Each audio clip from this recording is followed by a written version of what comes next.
ကိုလုပ်ပေးတဲ့ဖခင်ဖြစ်တယ်အာမင်သူအသက်ရှင်တဲ့ဖခင်ကိုအားရပါရနဲ့ချီးမွမ်းကြမယ်အာမင်ဟာလေလုယာ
ရှင်လုံးမြောက်စ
နိုင်တော့ဖေးရဘလေကူခွဲကလုံးမြောက်စေသူအနန္တတကူတဲ့ချာရောင်းရဲ့ပြေဆုံးသူမတန်းနိုင်တော့ရမရှိတဲ့ဖေးရတည်ချင်းကိုပင်အောင်မြင်တော့သူအနန္တတကူတဲ့ချာရောင်းရဲ့ဆိုစံသူရကသိန်းတို့ရဲ့ပန်းစင်ရှင်ရကသိန်းတို့ကိုအောင်ဆိုသူရကသိန်းတို့ရဲ့ဖြစ်တရားလူတွေတောင်းပန်ချမ်းစီသမျှတဲ့အလူတို့ချဆော့ပြူတင်ကတဲ့ဆန်းတို့တခင်ပါရ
ချမ်းစီမြတ်ချေ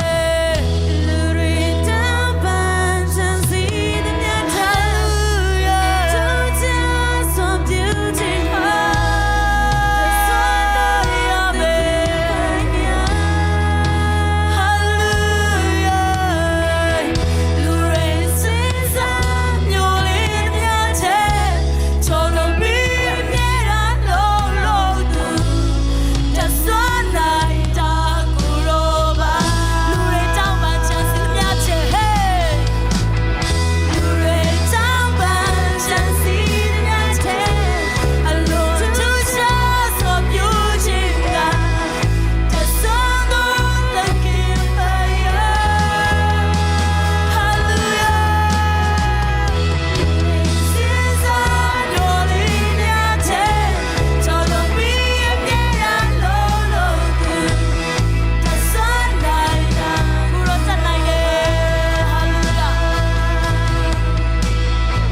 ချိန်အ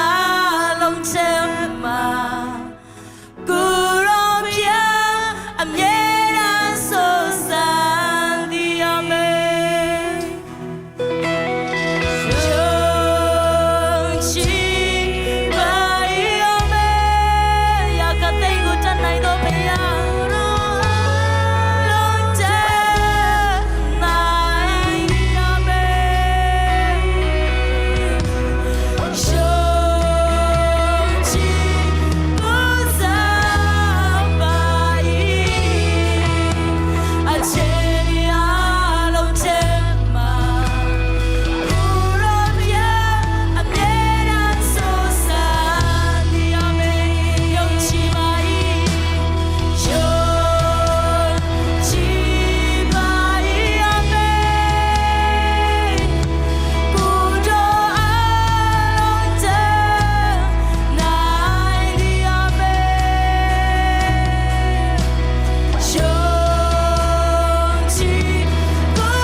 အခြေအနေအလုံးချက်မှာဆူဆန်တော်ဖေယာကျွန်တော်တို့ရဲ့ကိုယ်ကိုယ်တော်ဖေယာအိုးဟာလေလုယာကိုရောသားကြီးမြတ်ပါ၏ဟာလေလုယာဟာလေလုယာချီးမွမ်းထိုက်တော်ဖေယာအိုးကိုယ်ကိုယ်ထိုက်တော်ဖေယာကိုရောကိုယ်ကိုယ်အိုးကိုယ်ကိုယ်ခွင့်ပေးတော်ကြောင့်ကိုရောကိုကျေးဇူးတင်ပါ၏ကိုရောမတတ်နိုင်တော့ရတဲ့ဆုံးတစ်ခုမှမရှိပါဒါသမီးတို့ဝန်ခံပါ၏ကိုရောသားလင်ကျွန်တော်တို့အတွက်အကောင်းမြတ်ဆုံးတော်ဖခင်သာဖြစ်သည်ဟာလေလုယာဟာလေလုယာအိုးဖခင်ကိုရောကိုကျေးဇူးတင်တယ်ဒီကနေ့ချင်းမကိုကိုချင်းအစီအစဉ်မှာတသမီးတို့နဲ့အတူပါရှိတော်မူသောကြောင့်ကိုရောကိုကျေးဇူးတင်ပါ၏ကြံရှိနေသောချိန်နာရေလုံးစုံလုံး၌ကိုရောဆက်လက်တူပါရှိတော်မူပါရဲ့ချိန်နာရေလုံးစုံလို့ကိုအနန္တခါမှာသခင်ယေရှုနာမကိုမြည်ပြိုးလက်စက္ကန့်ဆုတောင်းအနံပါဖခင်သခင်အာမင်အာမင်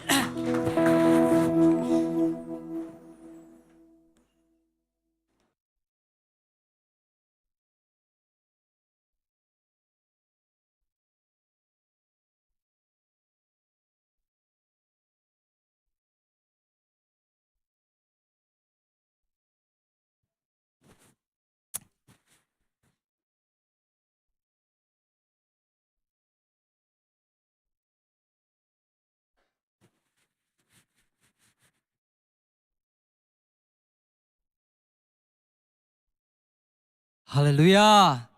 Hallelujah Hallelujah ဒီကနေ့အင်္ဂါနေ့မြန်မာ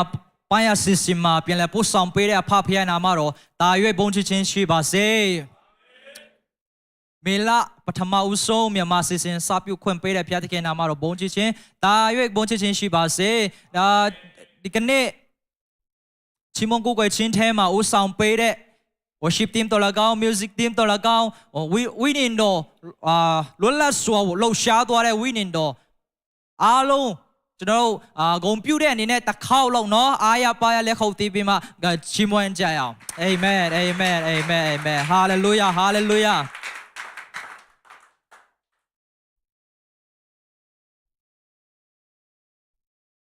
အားလုံးသူတကွာတစ်ခါလောက်អော်ရအောင်เนาะဘယ်လိုអော်မလဲဆိုတော့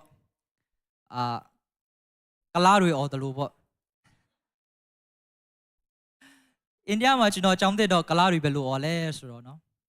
သူတို့ဟာလေလုယာလို့ရင်ဟာလေလုယာဆိုပြီးမှអော်ကြတယ်အဲ့လိုអော်ကြည့်မလားအားလုံးလောလောလလပေါ့เนาะဆိုတော့ကျွန်တော်1 2 3လို့ပြောတဲ့အခါမှာအားလုံးသူတကွာ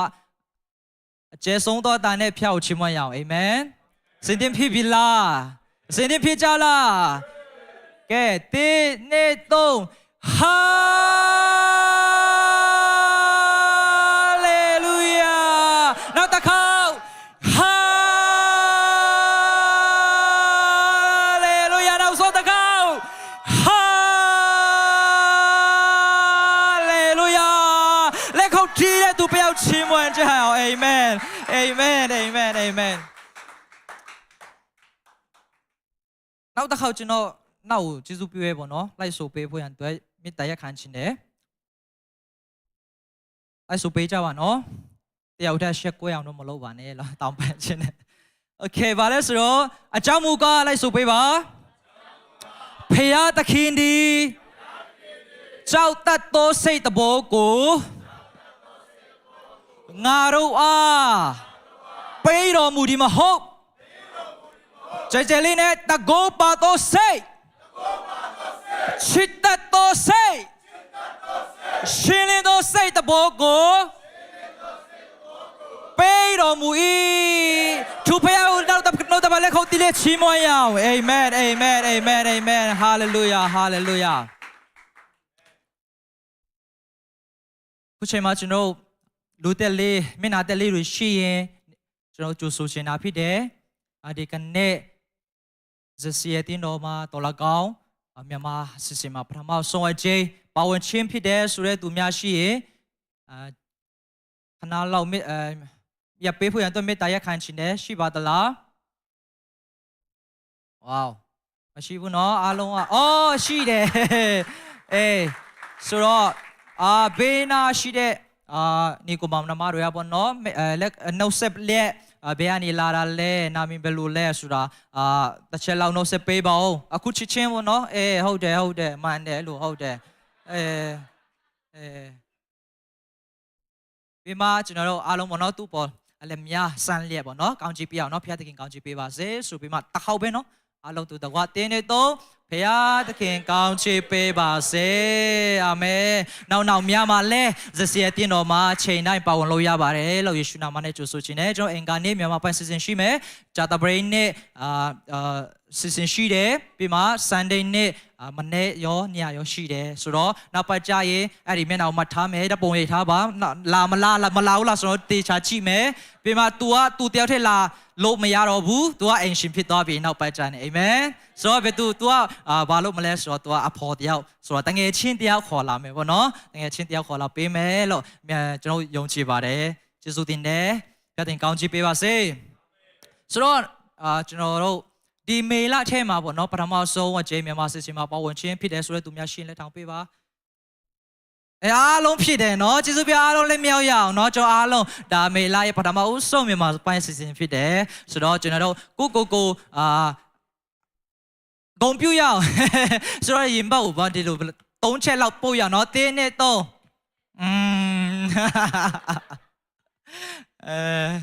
အာမင်ဖျားတဲ့ကြောင်မှာချင်းပေးတယ်ကျွန်တော် လုပ်လေကိုင်းလေမလေးဖျက်တဲ့ကောင်းချစ်ပေးတယ်တနေ့ပေးတနေ့ဖေရဇန်နဝါရီလကနေပြီးမှဒီမေလထိပို့ဆောင်ပေးတဲ့ဖျားသခင်အားအရန်ကောင်းမြတ်လို့နဲ့ဖျားဖြစ်တယ်အာမင်အချီနေတိုင်းထက်မှာအာမင်ဖျားသခင်အတိုင်းချက်လို့နဲ့ကောင်းမြတ်တော်ဖျားဖြစ်တယ်အာမင်ဆိုတော့အခုကျွန်တော်တို့ခုချိန်မှာတခြားမသွားဘဲနဲ့ပေါ့နော်သူတကွာအားလုံးပါဝင်လို့ရမယ့်အချိန်ဖြစ်တယ်ဖျားနိုင်ငံတော်အတွက်ပါဝင်ရမယ့်အချိန်ဖြစ်တယ်ပျော်ကြလားဖျားနိုင်ငံအတွက်ပါဝင်မယ်ဆိုတော့ပြောရဲသူများလက်ထောင်ပြပါဦးဘယ်နေရောက်လောက်မြတ်ဖျားနိုင်ငံတော်အတွက်ပါဝင်ခြင်းတယ်အားလုံးပါဝင်ခြင်းတာဖြစ်တယ်အာမင်ဆိုတော့ကိုမှရှိတဲ့အရာပေါ့နော်ထုတ်ပြီးမှတိတ်တိတ်လေးထုတ်ကြနော်ဘယ်သူမှမဝင်ခိုင်းနဲ့ဆိုတော့လုံငွေကောက်ကပေးမဲ့သူများရှူလာပေးမှကျွန်တော်ရဲ့အဖအတင်းဟုတ်ဆရာကိုပေါ့နော်ကျွန်တော်လုံငွေစက်ကပေးဖို့အတွက်ကျွန်တော်ဖေးခေါ်ခြင်းတယ်ပြီးမှအဲ့ဒီအချိန်တွင်းမှာကျွန်တော်ရဲ့နေကူကြီး music ဆရာလည်းဖြစ်တယ်တခါတလေသူ line ပေါ်မှာလည်းဘာလဲမသိဘူးเนาะ line ပေါ်မှာလည်းသူလုံးတတ်တယ်အားလုံးသိတယ်ဆိုတော့ကျွန်တော်ရဲ့နေကူကြီးလာပူဖြစ်တယ်เนาะသူကကောင်တော့တချင်းချီမပြမဖြစ်တယ်အားလုံးလက်ခုပ်သေးလက်ချဆိုကြအောင်เนาะ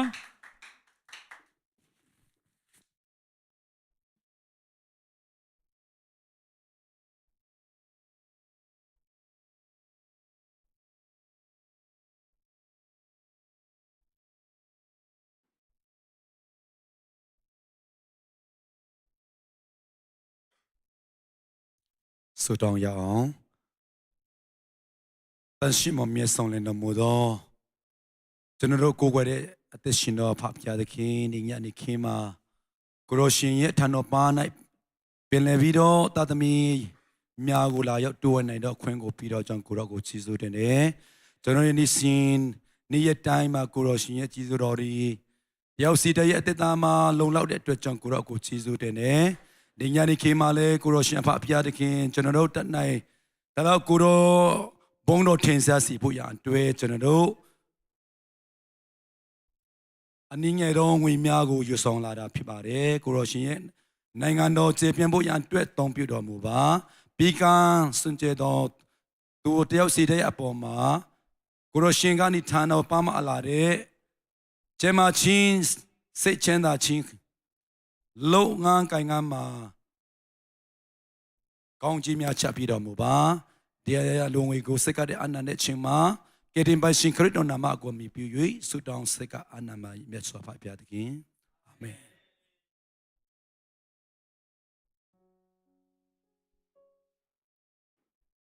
အခုလိုအချိန်တိုင်းကောင်းအောင်ပြင်ဆင်ပေးတဲ့ဖျားရှင်နာမတော်တာပြီးဘုန်းကြီးပါစေ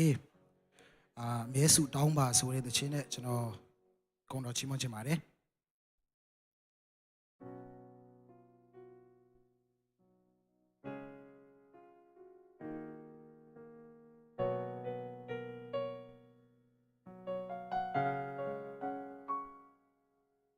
ဒီဝမ်းနဲ့ချင်းနဲ့ငူနေတာသူတည်တယ်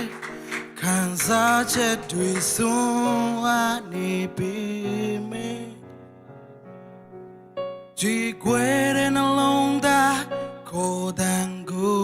သူကြတယ်မျက်ရှိနေမယ်မမေးလိုက်ပါနဲ့တင်ဆုံးရှုံးခြင်းနဲ့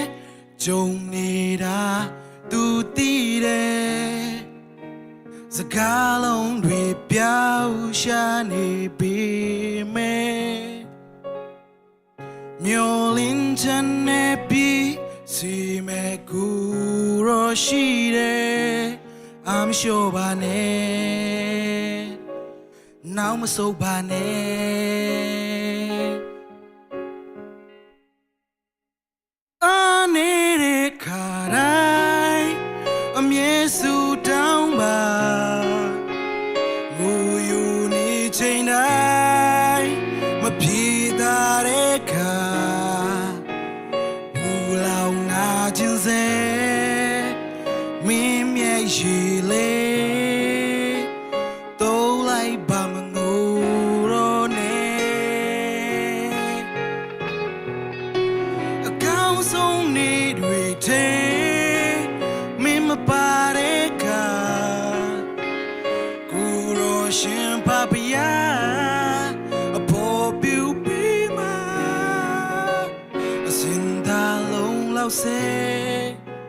Jesus Lord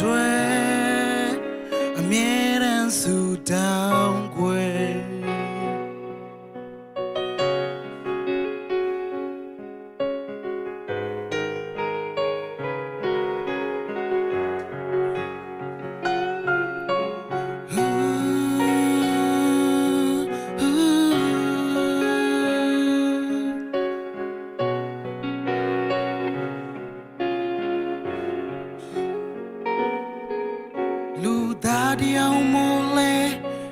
Chain thing, don't ya me? Daloka ye pip yet we babe. Kun amiane swe to me kuro shire. Let me show my name. Kakelo nile.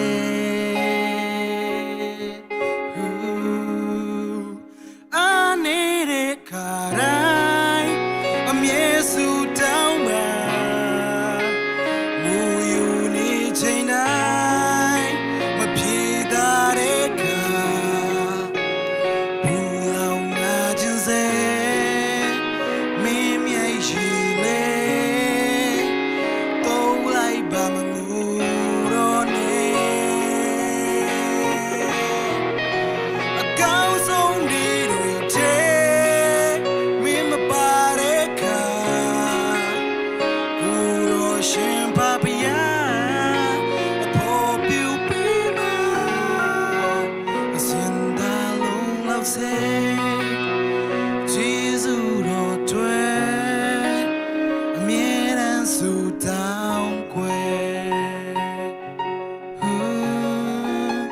Sin da long lao se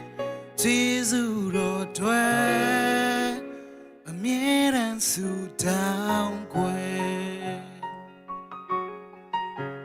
ဘုရားရှင်နာမတော်သားဘုန်းကြီးပါစေ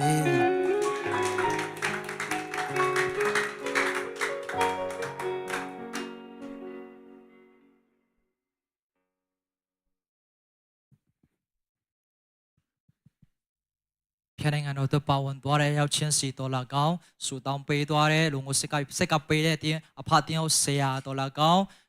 ဂုံတော်တချင်းတည်ဆူပေးတဲ့အရောက်ချင်းစီတိုင်းပေါ်ဖျက်တဲ့ခင်တာ၍ကောင်းချီးပေးပါစေခုချိန်မှာတင်းတော်ဖျက်အနေကြီးညာဆရာမရှိမလားမသိတင်းတော်လာကောင်းလူငယ်ဖက်ကနေโอเคမရှိတော့ရင်ကျွန်တော်အခုเนาะအားလုံးမျောလင်းဆောင်စားနေတဲ့အချိန်ရောက်ရှိလို့လာပါပြီအားလုံးရင်ခုန်ကြပါသလားရင်ခုန်ရဆိုအားလုံးကျေးဇူးပဲမတက်ရအောင်เนาะဘုရားကျွန်တော်ဘုရားနှုတ်ကပတ်တော်ကြိုးဆိုတာဖြစ်တယ်เนาะလူကြိုးဆိုတာမဟုတ်ဘူးကျွန်တော်တာရှင်းတော်ဝိနေတော်နဲ့ဒီကနေ့เนาะတရားဟောမဲ့ဆရာမဟုတ်เนาะကျွန်တော်အားလုံးအားစားပါရဝမ်းတာပျော်ရွှင်စွာနဲ့လက်ခုပ်သေးလက်ကြိုးဆိုကြရအောင်အာမင်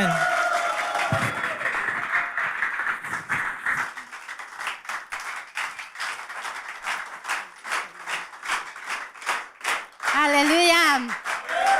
အားလုံးကိုကျေးဇူးတင်တယ်ပြန်လည်ပြီးမှထိုင်နိုင်ပါပြီကျမအနေနဲ့ရောနော်ခုနှစ်ပြီးမှ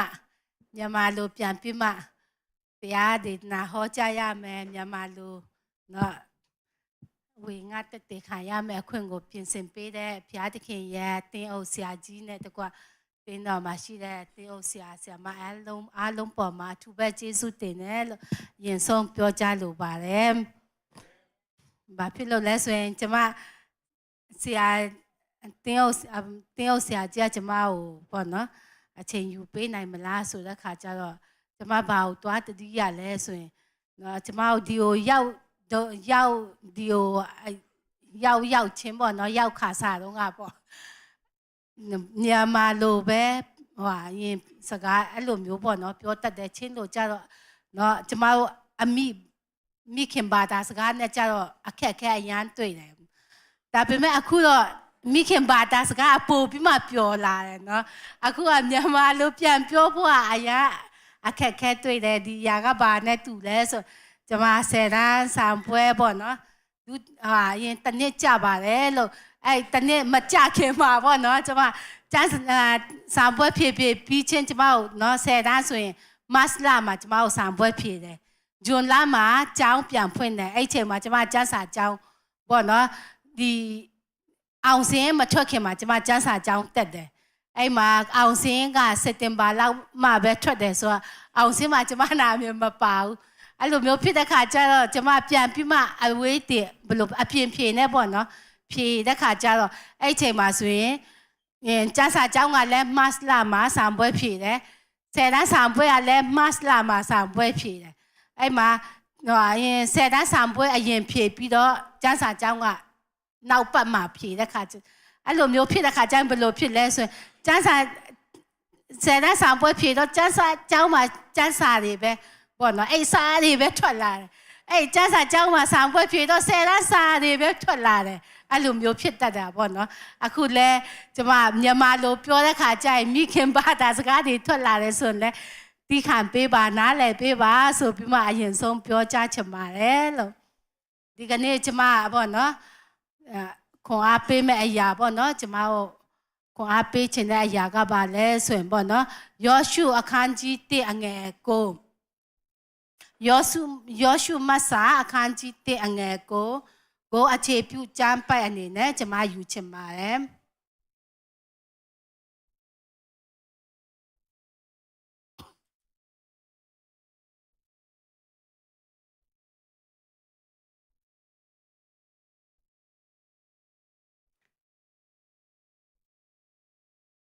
ယောရှု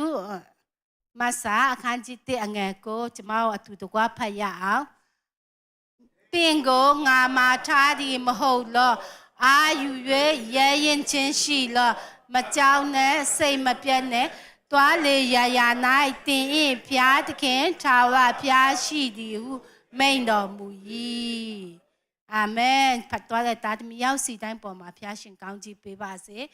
ဒီကျမ်းပိုက်ကိုပေါ့နော်ကျမခြေပြုတ်နေနဲ့ကျမသုံးချင်ပါတယ်လို့ဒီနေရာမှာဆိုရင်တွားလေရာရာ၌တင်၏ဖျားသခင်ထာဝရဖျားရှိသည်ဟုမိန့်တော်မူ၏เนาะကျမတို့အနေနဲ့ဒီလောကမှာကျမတို့ရဲ့ဘဝတက်တာမှာဆိုရင်လည်းကျမတို့တွားတဲ့အရာတိုင်းမှာပေါ့နော်ခက်ခဲမှုတွေပြဿနာတွေစိုးရိမ်ခြင်းတွေကြောက်လန့်ခြင်းအမျိုးမျိုးရင်ဆိုင်နေရတဲ့ချိန်မှာကျမတို့ဒီယောရှုမတ်စာကနေเนาะကျမတို့ဖခင်ကစကားပြောခြင်းဖြစ်ပါတယ်เนาะမအားယူပြီးမှရဲရင်ချင်းရှိပါမကြောက်နဲ့စိတ်မပြတ်နဲ့တွားလေရာရာ၌တင်ဤဖျားသခင်ထာဝရဖျားရှိသည်ဆိုတဲ့ခါကျတော့ကျမတို့ဘယ်နေရာမှာပဲရောက်ဖျားเจ้าထဲမှာပဲမဟုတ်ဘဲနဲ့ကျမတို့တွားလေရာရာဆိုတဲ့နေရာတိုင်းမှာကျမတို့ဂျိုင်ဝင်းထဲမှာလည်းဖြစ်နိုင်တယ်ခက်ခဲတဲ့ချိန်เนาะအမောင်မိုက်ဆုံးတော့အချိန်လည်းဖြစ်နိုင်တယ်เนาะตายาဆုံးတဲ့ချိန်လည်းဖြစ်နိုင်တယ်ဒီຢာမှာဘုရားသခင်ကကျမတို့နဲ့တူပါရှိတယ်ဆိုတာပေါ့နော်ကျမတို့အမြဲတမ်းတတိယစေချင်ပါတယ်လို့ဒီຢာနဲ့ပတ်သက်ပြီးမှကျမနော်ဆဆချင်းဟောတဲ့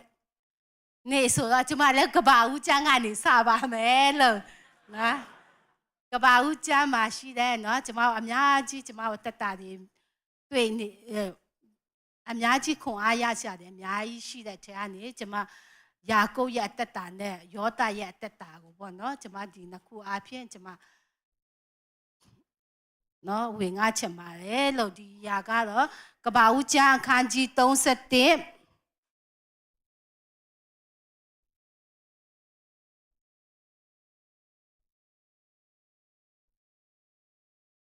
ကဘာဦးကျမ်းအခန်းကြီး30နံပါတ်1အငယ်3နော်ကဘာဦးကျမ်းခန်းကြီး31အငယ်3ထာဝရဘုရားကလည်းတင်ဤဘိုးဘေးနေတော့ပြီးတင်ဤအမျိုးသားချင်းထံသို့ပြန်သွားလော့ငါသည်တင်ပဲ့၌ရှိနေမည်ဟုယာကုပ်အားမိန့်တော်မူ၏เนาะကျမတို့ဒီယာကုပ်ရဲ့တက်တာ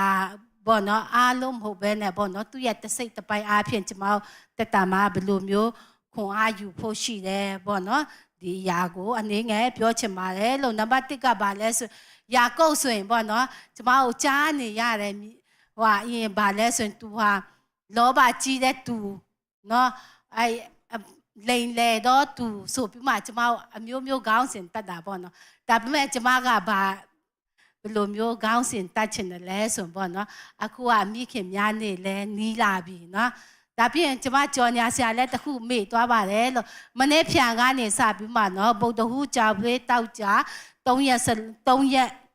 တာမှာကျမအမျိုးသမီးတွေတင်တန်းရှိပါတယ်လို့ဒီတင်တန်းမှာအမျိုးသမီးတွေရောအမျိုးသားတွေရောရပါတယ်လို့အချိန်အားတဲ့သူတွေပေါ့နော်အမျိုးသမီးတင်တန်းမှာမျိုးသားတွေကပို့ပြီးမှလိုအပ်တယ်အမျိုးသမီးတွေရဲ့လိုအပ်ချက်တွေကိုပို့နားလဲတယ်ဆိုအိမ်ထောင်ตายရပါတယ်လို့နော်ပြီးတော့ကျမနော်ဒီကျမတို့ရဲ့အတင်းတော်မဟုတ်ပေမဲ့ပေါ့နော်အနီးပတ်ဝန်းကျင်မှာရှိတဲ့မိတ်ဆွေတွေလည်းတင်တန်းစိတ်ဝင်စားတဲ့သူရှိတယ်ဆိုရင်လည်းအားလုံးကိုဖိတ်ခေါ်ပါတယ်လို့မနေ့10နာရီခွဲအနေညနေ2နာရီခွဲထိပေါ့နော်ကျမတို့နေ့လယ်စာကိုလည်းပြင်ဆင်ထားပါတယ်ဒီနေရာမှာဆိုရင်ကျမတို့နော်ရင်တင်ကြားရမယ့်အရာတွေပေါ့နော်တကယ်ပဲစိတ်ဝင်စားဖို့ကောင်းတယ်တင်ပေးမဲ့ဆရာမတွေလည်းတကယ် great တွေဆိုတော့ပေါ့နော်အားလုံးပါဝင်ဖို့ယေရှုနာမ၌ဖိတ်ခေါ်ပါတယ်လို့နော်ဆက်လက်ပြီးမှဒီကျမရဲ့အမြင်ပေါ့နော်ယာကုပ်ကိုဘယ်လိုမျိုးမြင်လဲဆိုရင်သူဟာနော်သူ့ရဲ့မိခင်စကားကိုနားထောင်တယ်နော်သူ့အဖေကသူ့အကိုဤတော့ကိုကောင်းကြီးပေးချင်တဲ့ခါကျတော့နော်ငါသားတွားပြီးတော့နဲ့မုတ်ဆိုးတွားလိုက်ငါနင့်ကိုကောင်းကြီးပေးချင်တယ်ငါတို့အကောင်းဆုံးသောဟင်းခွက်ကိုနော်ချက်ပြီးမှပြင်ဆင်ပြီးမှငါ့ကိုပေးပါဆိုတဲ့ခါကျဒီစကားကိုဘသူကြားလဲဆိုရင်သူ့ရဲ့ဇနီးတယ်တွေဘက်ကနော်ဤတော့နဲ့ယာကုပ်ရဲ့မိခင်ကကြားတဲ့ခါကျတော့သူ့အမေမိခင်ကယာကုပ်ကိုဒီတာဥအရာကောင်းကြီးမင်္ဂလာကိုပိုင်ဆိုင်စေခြင်းတဲ့ခါကျတော့ဘာဖြစ်လဲဆိုသူတားကိုပေါ့နော်ဤတော့လိုမျိုးပေါ့နော်အင်ဂျီတွေစင်မြန်းပြီးမှလုပ်ပေးတယ်အဲ့ချိန်မှာနော်ကျမတို့ကျန်းစာထဲမှာတွေ့ရတယ်နော်ယာကုပ်ကတကယ်ဖြူစင်တဲ့သူဖြစ်ကြောင်းပေါ့နော်တကယ်တော့သူမလိုချင်ဘူးသူ့အမေကိုလည်းသူညင်းတယ်အဖေကတိရင်သူ့ကိုချိန်ဆဲလိုက်မယ်ဆိုတော့ခါကျရင်ရေဘကားပါပြောလဲဆိုရင်သူ့အမေကနော်ချိန်ဆဲတိမိသွားရင်ပေါ့နော်ချိန်ဆဲတယ်ဆိုရင်လည်းငါပဲခံမယ်ဆိုပြီးမှပြောတဲ့ခါကျတော့နော်ဒီအရာမှာဆိုရင်ယာကုပ်ကသူ့အမေရဲ့စကားကိုနားထောင်တာနော်ဒီနားထောင်ခြင်းအကျိုးကျေးဇူးကတကယ်ပဲဘလောက်ထိကောင်းကြီးခံစားရလဲဆိုရင်နော်သူ့ရဲ့သားသမီးတွေကိုဣတေလလူမျိုးဆိုပြီးမှပေါ့နော်အဲ့ထီကိုဘုရားသခင်ကကောင်းကြီးမင်္ဂလာချပေးတယ်ဒါကြောင့်မလို့မိခင်မိဘစကားတွေနားထောင်တော့သားသမီးရောက်စီတိုင်းဖြစ်ဖို့အားလုံးကိုဘုရားရှင်ကောင်းကြီးပေးပါစေအဲ့ဟာကကြော်ညာဝင်တာဖြစ်ပါတယ်လို့နော်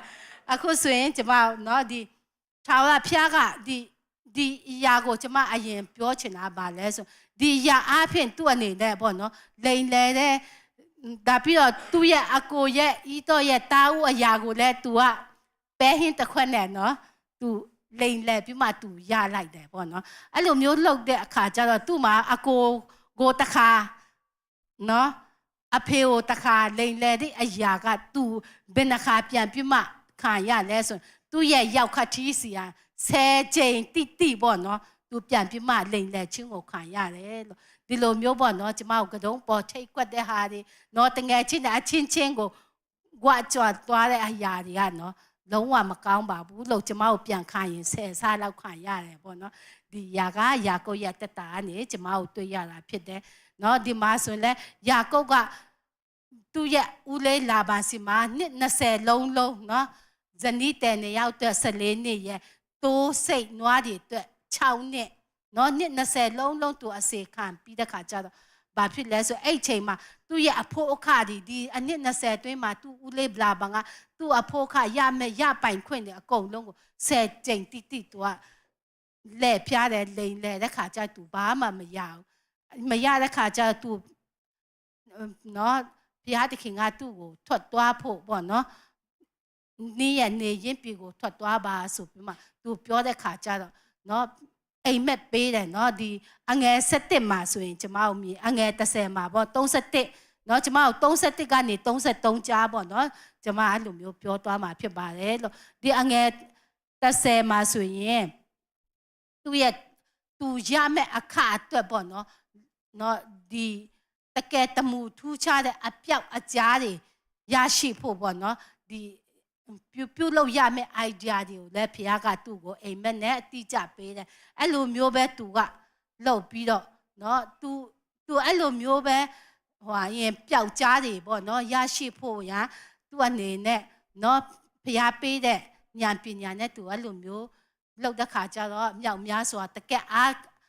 တာမန်ခွန်အားကြီးတဲ့တိဆန်တွေကိုသူအပိုင်ရရှိတယ်ဆိုတော့ကျွန်မတို့တွေ့ရတယ်เนาะဒီလိုမျိုးရရှိဖို့เนาะဖခင်ရဲ့အိမ်မက်နဲ့စကားပြောဖို့ကဘယ်ဘာလို့လဲဆိုရင်เนาะသူ့အနေနဲ့ဒီသူ့ရဲ့နေရင်းပီကနေသူ့ရဲ့မိဘအိမ်ကနေဒီဦးလေးလာပါစီမှာလာတဲ့ချိန်မှာလမ်းခီးမှာ तू ကဘာလုပ်လဲဆိုမတ်တိုင်မှာ तू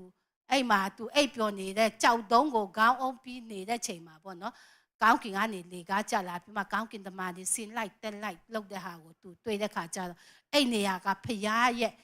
နော်တကဝကောင်းကင်နိုင်ငံရဲ့တကဝဖြစ်တယ်ဆိုပြီးမှအဲ့နေရာကို तू ဘာလုပ်လဲဆိုစီလောင်းတယ်နော်ဝတ်ပြုတ်ကိုးကွယ်တယ်အဲ့ဝတ်ပြုတ်ကိုးကွယ်တဲ့အရာကိုဖရားကအတိမတ်ပြုတ်ပေးတယ်ကျမတို့ရဲ့အသက်တာမှာဆိုရောနော်ဖရားနဲ့တော့ဖရားရဲ့အတန်တော်ကိုလည်းကျမတို့ကကြားချင်တယ်ဒါပေမဲ့ကျမတို့ဘက်ကနေပေးဆက်မှုကျမတို့ဘက်ကနေပေးလူမှုပူဇော်မှုဆုတောင်းမှုစက္ကပ်မှုမရှိဘူးဆိုရင်ကျမတို့အတန်တော်လည်းကြားရမှာမဟုတ်ပါဘူးလို့ဒီယာကုပ်ကလည်းသူ့မှာ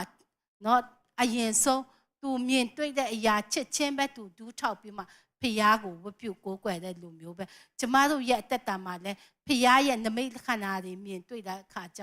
နော်ဖရားရဲ့ကောင်းမြတ်ခြင်းတွေမြင်တွေ့တဲ့အရာတွေရှိတာနဲ့အော်ဖရားကောင်းမြတ်လိုက်တာဆိုတဲ့အရာနဲ့ပဲမပြီးတော့ပဲနဲ့ကျမတို့လည်းရစ်ပူဇော်တတ်တော်တတ်တာဖြစ်နိုင်ဖို့ရောက်စီတိုင်းဖရားရှင်ကောင်းချီးပေးပါစေနော်ဒီလိုမျိုးနဲ့ဖရားကသူ့ကိုနော်တင်းရဲ့နော်အငယ်သုံးမှာပြောတဲ့လို့ပဲငါတင်ဤဘိုးဘေးနေတော့ပြီးတင်ဤအမျိုးသားချင်းထံသို့တွားလို့ငါဒီတင်းပက်၌ရှိမည်ဟုယာကုပ်အားမိန်တော်မူ၏တဲ့နော်အဲ့လိုမျိုးမိန်တော်မူတယ်ဒါပြီးရင်အငယ်30မှာဆိုလဲသူ့ရဲ့နော်ဒီသူရမယ့်အခအတွက်နော်ဘလိုမျိုးဘယ်တိရစ္ဆာန်တွေဘလိုတိရစ္ဆာန်တွေကိုရရှိရမယ်ယူရမယ်ပိုင်ဆိုင်ရမယ်ဆိုတာကိုလည်းဖခင်ကအတိအကျပြောတယ်လို့မျိုးသူနော်သူအဲ့လိုမျိုးလုပ်ပေမဲ့သူ့အနေနဲ့နော်ဒီအရာသူ့ရဲ့အခတွေနဲ့သူ့ရဲ့ဦးလေးလာပန်စီကနေထွက်သွားတဲ့ခါကျတော့ဘာဖြစ်လဲဆိုရင်ပေါ့နော်သူ့ရဲ့ဦးလေးလာပန်ကနော်သူမတိခင်ဒါဝိယအမောယာကုပ်ကထွက်သွားတယ်ဘာဖြစ်လို့လဲဆိုရင်သူထွက်သွားခါနီးတိုင်းသူ့ဦးလေးကသူ့ရဲ့အခတွေကိုပြန်ပြီးမှယူပေးတော့သူ့မှာဘာမှမရှိဘူး10ချိန်တိအလိန်ခံရပြီဆိုတော့ပေါ့နော်ဒီသူ့ဦးလေးလာပါသူမွေးညက်သွားတဲ့ချိန်ပေါ့နော်အိမ်မှာမရှိတဲ့ချိန်မှာပေါ့သူကယာကုပ်ကသူ့ရဲ့ဇနီးတဲ့အာနဲ့ဇနီးများနဲ့တာသမီးများနဲ့သူ့ဥစ္စာတွေနဲ့သူထွက်သွားတာဖြစ်တယ်အဲ့လိုမျိုးထွက်သွားတဲ့ခါကျတော့နော်3ရက်မြောက်တဲ့နေ့မှာလာပါငါတိတယ်သူ့ဦးလေးလာပါငါတိတဲ့ခါကျရင်သူချက်ချင်းပဲလိုက်သွားတယ်တော့နဲ့မောနဲ့လိုက်သွားတယ်ဒါပေမဲ့เนาะအငယ်29မှာကျမတို့တွေ့ရတယ်လို့ပဲเนาะလာဘန်ကဒေါတာထွက်ပြီးမှသူ့ရဲ့ဥစ္စာတွေအကုန်လုံးကိုပြန်ယူချင်တဲ့စိတ်နဲ့ပြန်လာပေမဲ့အဲ့မှာဖျားကပေါ့เนาะသူ့ကိုညမှာစကားပြောတယ်အိမ်မက်နဲ့စကားပြောတယ်ဘာပြောလဲဆိုရင်เนาะအငယ်29မှာယခုတင့်ကိုငါညင်းဆဲနိုင်၏သို့တော်လဲမင်းညမှာတင်ဤအဘကိုးကွယ်သောဘုရားသခင်သည်ကြွလာ၍ယာကုပ်အားကောင်းမကောင်းကိုမပြောနဲ့တတိပြုလောဟုငါအားမိန်တော်မူ၏တဲ့နော်ကျမတို့ပြောချင်တဲ့ခါကျဘာလဲဆိုဘုရားကထွက်သွားပါလို့ပြောပေမဲ့နော်လာပါရဲ့လိုက်ချင်းကိုခံရတယ်နော်ဒါပေမဲ့ဒီလိုမျိုးလိုက်ပေမဲ့ဘုရားကလာပန်ကိုစီးတာပေးတာဖြစ်တယ်ကျမတို့ရဲ့တက်တာမှာလည်းဖခင်ရဲ့အတန်တော်အတိုင်းကျမတို့လှုပ်တဲ့ဟာတွေရှိတယ်။ဒါပေမဲ့တစ်ခါလေကြာရင်မေးခွန်းထုတ်စရာတွေအများကြီးရှိတယ်။နော်ကျမတို့ရဲ့နော်တိုးပွားမဲ့အစားကုန်ခန်းတဲ့ဟာတွေရှိတယ်။ဒါပြင်ဖျားနာခြင်းတွေလည်းခံစားရတာတွေရှိတယ်။ရှုံခြင်းတွေခံစားရတာရှိတယ်။နာမြင်ပြတ်ခြင်းကိုခံစားရတာတွေလည်းရှိတယ်။ဒီအရာမှာဆိုရင်နော်ဘာဖြစ်လို့လဲဆိုပြီးမှကျမတို့မေခွန်းတွေထုတ်တတ်တယ် ဒါပေမဲ့ဒီຢာကအဆုံးထိမဟုတ်သေးဘူးပေါ့နော်ကျမတို့ဆက်ပြီးမှဖျားရဲ့ကကျမတို့ကိုပြန်လဲပြီးမှပို့ဆောင်มาဖြစ်တယ်ဒီမှာဆိုလဲလာဘန်ကသူ့ကိုညှင်းဆဲဖို့တတ်ဖို့လာနော်သူရဲ့လူယူဖို့ဥစ္စာတွေအကုန်လုံးပြန်လဲပြီးမှလူယူဖို့လာပေမဲ့ဖျားကစီးတာပေးတယ်ဆိုတာတွေ့ရတယ်နော်နံပါတ်1ချက်ကဘာလဲဆိုရင်သူ့ရဲ့အကိုဤတော့သူပြန်လာတဲ့ခါကျတော့သူ့အကိုဤတော့ကိုရင်ဆိုင်ဖို့နော်ယာကုပ်အနေနဲ့အင်မတန်မှသူကကြောက်ရွံ့တယ်သူဘလောက်ထိကြောက်လဲဆိုရင်သူတကိုယ်လုံးကိုတောင်မှဒီကြောက်ရွံ့ခြင်းကဝါမျိုးတာဖြစ်တယ်နော်ဘာဖြစ်လို့လဲဆိုရင်သူ့အကိုကခွန်အားကြီးတယ်နော်သူ့ထက်လဲလူလဲများတယ်ဒါပြီးတော့သူကအပြစ်ပြုတ်တဲ့သူလေနော်သူ့အကိုရဲ့တာဦးကိုတာဦးအမွေတာဦးကောင်းခြင်းမင်္ဂလာတွေအကုန်လုံးကိုသူက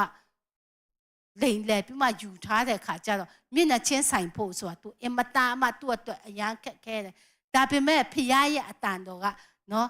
တွားနည်းရဲ့ဘိုးဘေးတွေနည်းရဲ့တိုင်းပြည်ကိုနည်းရဲ့နေရက်ကိုပြန်သွားပါဆိုပြီးမှဖျားကပြောထားတယ်နော်ဒါပေမဲ့ဒီလိုမျိုးဖျားရဲ့အတန်တော်ကြားပေမဲ့ယာကုပ်ရဲ့အသက်တာမှာဆိုရင်သူ့အကိုကိုသူ့ဘဝမှာသူအကြောက်ဆုံးသူ့အကိုနဲ့ပြန်တွေ့ဖို့ပေါ့နော်အကြောက်ဆုံးဖြစ်တယ်မျက်နှာဆိုင်ကိုမဆိုင်ရဲဘူးနော်ယာဖျားရဲ့ဂတိတော်ချိပေမဲ့သူ့မှာယုံကြည်ဖို့အယမ်းပဲအားနေတာဖြစ်တယ်ဒီလိုမျိုးနဲ့အားနေခါကြတော့သူဘာလုပ်လဲဆိုရင်ပေါ့နော်အခန်းကြီး30အငယ်30ကနေ7နော်ကဘာဦးကျမ်းခန်းကြီး30အငယ်7ကနေ7ပေါ့နော်ဒီຢာကိုကျွန်မတို့ဖတ်ကြရအောင်တို့ဖြစ်၍ကျွန်ုပ်ကိုတော်ဤတော်လက်မကဲလွတ်တော်မူမြတ်ကြောင့်ဆုတောင်းပါ၏သူဒီလာ၍ကျွန်ုပ်ကို၎င်းတားများတို့ကို၎င်းတတ်မီဟုအလွန်စိုးရိမ်ပါ၏ကိုတော်ကလည်းကျေးဇူးပြု၍မရေတွက်နိုင်အောင်များပြားသောသမုဒ္ဒရာတဲလုံးနဲ့အမြတင်ရဲ့အမျိုးအနွယ်ကိုငါဖြစ်စေမည်ဟုမိန်တော်မူပါပြီဟုတောင်းလျှောက်လေ၏နော်ဒီနေရာမှာယာကုပ်ရဲ့ဆုတောင်းတန်နော်တကယ်သူ့ရဲ့စိတ်နှလုံးသားထဲမှာတကယ်သူ့ရဲ့စိတ်နှလုံးသားကိုကျွန်မတို့တွေ့ရတာဖြစ်တယ်ဒါပြီးတော့သူ့ရဲ့ဆုတောင်းတန်ကဘာလဲဆိုဖျားရဲ့ဂတိတော်သူပြန်ပြီးမှဆွဲကင်တယ်နော်အငယ်7မှာအငယ်7မှာကျွန်မတို့တွေ့ရတယ်နော်ဖျားကနော်ကျွန်မတို့ဒီ31မှာဆိုရင်ကျွန်မတို့တွေ့ရတယ်တင်းကိုနော်လူမျိုးကြီးဖြစ်စေမယ်တဲလုံးနဲ့အမြကောင်းကြီးပေးမယ်ဆိုတဲ့အရာနော်ဒီအရာတွေကို तू ကပြန်ပြီးမှသူဖျားပေးတဲ့ဂတိတော်ကိုဆွဲကင်ပြီးမှ तू ပြန်လဲပြီးမှဆူတောင်းတာဖြစ်တယ်သူ့ရဲ့ကြောက်ရွံ့ခြင်းသူ့ရဲ့စိုးရိမ်ခြင်းသူ့ရဲ့အားငယ်ခြင်းတွေအကုန်လုံးကိုပေါ့နော်ဖျားသခင်စင်မှာ तू ဘယ်လိုမျိုးပြန်လဲပြီးဆူတောင်းတယ်သူ့အကိုဤတော်နဲ့ရင်ဆိုင်ဖို့ပေါ့နော်ခွန်အားပေးဖို့ရနော်ဖျားအတူပါရှိဖို့ဖျားကဂတိပေးထားတဲ့အရာတွေကိုပြန်လဲပြီးမှဆွဲကင်ပြီးမှ तू ကဆူတောင်းတာဖြစ်တယ်နော်ဒီလိုမျိုးပဲကျမတို့ရဲ့တက်တာမှာလဲဖျားရဲ့ဂတိတော်တွေကျမတို့ခံစားရတာရှိတယ်နော်ဖခင်ရဲ့ဂတိတော်ဒီခံစားပေမဲ့ကျမတို့လက်ရှိအခြေအနေနဲ့ကွာဟတဲ့ဟာတွေလည်းအများကြီးရှိတယ်။သူဒါယာကုပ်ရဲ့အသက်တာမှာဆိုရင်နော်ဖခင်ကသူ့ကိုကောင်းကြီးပေးတယ်။ဒါပေမဲ့သူ့ရဲ့ရှေ့မှာနော်တကက်ကြောက်ကြီးတကက်နော်တောင်ကြီးလို့ကြီးမားတဲ့သူ့အကိုဤတော်နဲ့ရင်ဆိုင်ဖို့ဟာအင်မတန်မှသူကြောက်ရွံ့တယ်။ကျမတို့လည်းတက်တာမှာလည်းအဲ့လိုမျိုးပဲတစ်ခါတလေဖြစ်တတ်တယ်။ငွေကြီးကြီးအားဖြင့်တော့၎င်းနော်ကျမ်းမာရေးအားဖြင့်တော့၎င်းနော်ကျမတို့ရဲ့နော်တတိယနိုင်ငံတွားဖို့အရေးကိုတော့၎င်းနော်တကယ်ပဲကျမတို့မှာတောင်ကြီးလိုမျိုးအခက်အခဲတွေပြဿနာရှိတယ်ဒါပေမဲ့ဖခင်ကတော့ကျမတို့ကိုပြောတယ်နော်ဂတိပေးထားတဲ့အရာကိုကျမတို့နော်စိတ်ချတဲ့ယုံကြည်တယ်ဒါပေမဲ့ဒီအရာကနည်းနည်းကြာလာတဲ့ခါကျဖခင်နဲ့ကျမတို့ဝေးတဲ့ခါကျကျမတို့ရဲ့ပြဿနာကပို့ပြီးမှကြီးလာတယ်နော်ဒီမှာလဲယာကုပ်ကလည်းသူ့အိမ်ကိုနီးလေသူ့အကိုယာဤတော့ကပို့ပြီးမှကြီးလေဖြစ်လာတယ်ပေါ့နော်အဲ့လိုမျိုးဖြစ်တဲ့ခါကျရင်သူဂတိတော့သူဆွဲကင်ပြီးမှဆူတောင်းတယ်ဆိုတာတွေ့ရတယ်ကျမတို့ရဲ့တက်တာမှာလဲဖခင်ရဲ့ဂတိတော်ဒီနှုတ်ကပတ်တော်ထဲမှာရှိတဲ့ဂတိတော်ကိုကျမတို့ဆွဲကင်နေဆိုရင်တကယ်ပဲအံ့ဩဖို့ကောင်းတယ်နော်ဖခင်ရဲ့ကောင်းမြတ်ခြင်းကိုကျမတို့မြင်တွေ့ရမှာဖြစ်တယ်ဂတိတော်ကိုဆွဲကင်ပြီးမှဆူတောင်းတဲ့အရာကတကယ်ပဲထိရောက်တယ်ဆိုတာကျမရဲ့တက်တာမှာဆိုရင်အများကြီးကျမ လက်တွေ့ပေါ့နော်ကျမကြုံတွေ့ရတာဖြစ်တယ်ကျမရဲ့တက်တာမှာဆိုရင်ရောနော်ကျမဒီကိုမလာခင်မှာဆိုရင်ကျမဖြစ်နိုင်ပေါ့နော်ကျမနိုင်ငံရက်ချောက်မတွားချင်ဘူးကျမအမြင့်မြန်မာနိုင်ငံကိုအမတာမချစ်တဲ့သူတယောက်ဖြစ်တယ်နော်ဒါပေမဲ့ကျမဒီလိုမျိုးအခွင့်အရေးတွေရှိလာတဲ့ခါကျတော့အဲ့အချိန်မှာဆိုရင်ကျမတို့ဟိုအရင်တကြံပေါ့နော်ဧပြီလမှာဖြစ်တယ်အဲ့အချိန်မှာကျမတို့ဆုတောင်းတယ်9ရက်တိပေါ့နော်ကျမတို့ဆုတောင်းတယ်ဂျူနီယာမှာဆိုရင်နော်ကျမဒီဆုတောင်းတန်ကိုဘတူးမအောင်ကျမမပြောဘူးကျမရဲ့ဒီကိစ္စကိုပေါ့နော်ဒီလာဖို့ကိစ္စကိုလည်းဘတူးမအောင်မပြောဒါပေမဲ့အရာအောဖို့ကောင်းတာ prophet ပြုချက်တွေနော်ဘတူးမအောင်ကျမမပြောပေမဲ့ကျမကို prophet ပြုပေးတယ်ဒီအရာတွေပေါ့နော်ဖခင်ကသဘောတူပေးတယ်ဖခင်ကထောက်ခံပေးတယ်ဆိုပြီးမှကျမလာတယ်နော်ကျမလာတာလဲ3လပဲနေဖို့လာတာဖြစ်တယ်အခုကျမ9နှစ်ရှိပါပြီလို့နော်ဒီကိုလာတဲ့ခါကျတော့ကျမကိုဘယ်လိုဖြစ်လဲဆိုရင်ကျမကို2018မှာကျမကိုလာတယ်2019မှာကျမရဲ့တာဒုတိယတာအပင်ဖြားပြီးမှနော်တကယ်ပဲတေမင်းဂျိုင်ဝမ်ထဲမှာရောက်တဲ့ချီကျမအဲ့လိုမျိုးပေါ့နော်ကြုံတွေ့ရတယ်ဒီအချိန်မှာဆိုရင်ကျမအရာငိုကြွေးခဲ့တယ်ကျမဆုလည်းမတောင်းနိုင်တော့ကိုတော့ဘာဖြစ်လို့လဲပတ်ဝန်းကျင်ကလည်းအများကြီးကျမအတန်နေကြားရတယ်ဟောနင်တို့ကတေချင်လို့နော်တော့ပြောင်းဆိုတဲ့လိုမျိုးပေါ့နော်အဲ့မှာတေဖို့ကိုနော်အဲ့ကိုတွားတာလားအဲ့ချိန်ဆိုလည်းမြန်မာနိုင်ငံကအခြေအနေရမ်းကောင်းသေးတယ်လေနော်ထိုင်နေတော့ကတော့အကောင်းမြို့ထသွားမှကျိုးသွားပြီမို့လားအဲ့လိုမျိုးပေါ့နော်အမျိုးကြားနေရတယ်အားပေးစကားထက်ပေါ့နော်ခွန်အားနည်းစရာတွေအဲ့လိုမျိုးဖြစ်နေတဲ့ခါကျတော့ကျမဒီကိုတော့ဂတိတော့ကျမဒီစာထဲမှာရေးထားတဲ့ဟာတွေအကုန်လုံးဖတ်ကိုတော့ဂတိပေးထားတာမဟုတ်လားဆိုပြီးမှကျမအဲ့လိုမျိုးပဲဆူတောင်းတယ် ICU မှာတပတ်လောက်နေရတယ်ကျမသားအဲ့ချိန်မှာဆိုတော့သူအခုထိကျမမျက်စိမြင်ရောင်သေးတယ်မျက်စိထဲမှာထွက်ဘူးပေါ့နော်သူအသက်ရှူတဲ့အရာတွေလူအနေနဲ့လုံးဝမျောလင်းချက်မဲ့နေပြီဒါပေမဲ့အတင်းတော်ရဲ့ဆူတောင်းပေးခြင်းနော်တကက်နော်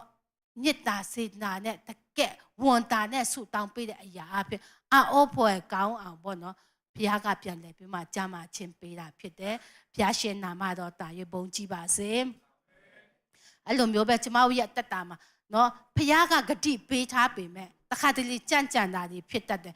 တခါတလေကြရင်ခက်ခဲမှုပြဿနာတွေနော်ကြုံတွေ့ရတာတွေရှိတတ်တယ်ဒီနေရာမှာဆိုရင်ယာကုပ်ရဲ့တက်တာမှာဆိုရင်သူ့အကိုရိနဲ့ရင်ဆိုင်ဖို့အင်မတန်မှကြောက်ရွံ့တာဖြစ်တယ်ဘာဖြစ်လို့လဲဆိုရင်နော်အငယ်အခန်းကြီး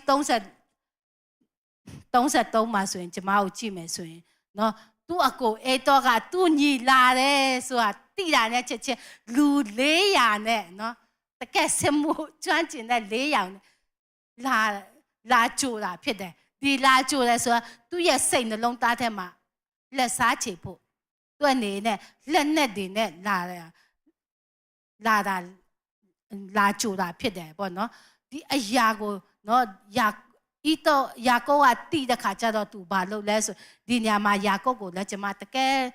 ချီးမွမ်းတာတခုကဘာလဲဆိုသူအယမ်းမဲ့စီမံခန့်ခွဲမှုအယမ်းတော်တာဖြစ်တယ်သူစုလဲတောင်းတယ်နော်သူစုပဲတောင်းပြီးမှဒီတိုင်းနေတာမဟုတ်သူ့အနေနဲ့သူ့ရဲ့သားသမီးတွေသူ့ရဲ့ဥစ္စာပစ္စည်းတွေကိုအုပ်စုနှစ်စုခွဲလိုက်တယ်နော်ဒီအုပ်စုကသူ့အကိုကခြေမုံပစ်လိုက်တယ်နော်ဆိုရင်လည်းနောက်တစ်စုကြံမယ်ဆိုပြီးမှသူအဲ့လိုမျိုးနဲ့နော်ဒီတစုကိုသူ့အကိုနော်အရင်ဆုံးသူ့အကိုကိုဆက်တတ်မယ်သူ့အကိုကမလို့ချင်ပဲနဲ့ဒေါသထွက်ပြီးမှတိုက်ခိုက်တယ်ဆိုရင်နောက်တစုကြံအောင်ဆိုပြီးမှသူ့အနေနဲ့ပေါ့နော်စီမံခန့်ခွဲမှုလည်းအရန်ပဲတော်တာဖြစ်ပါတယ်လို့သူ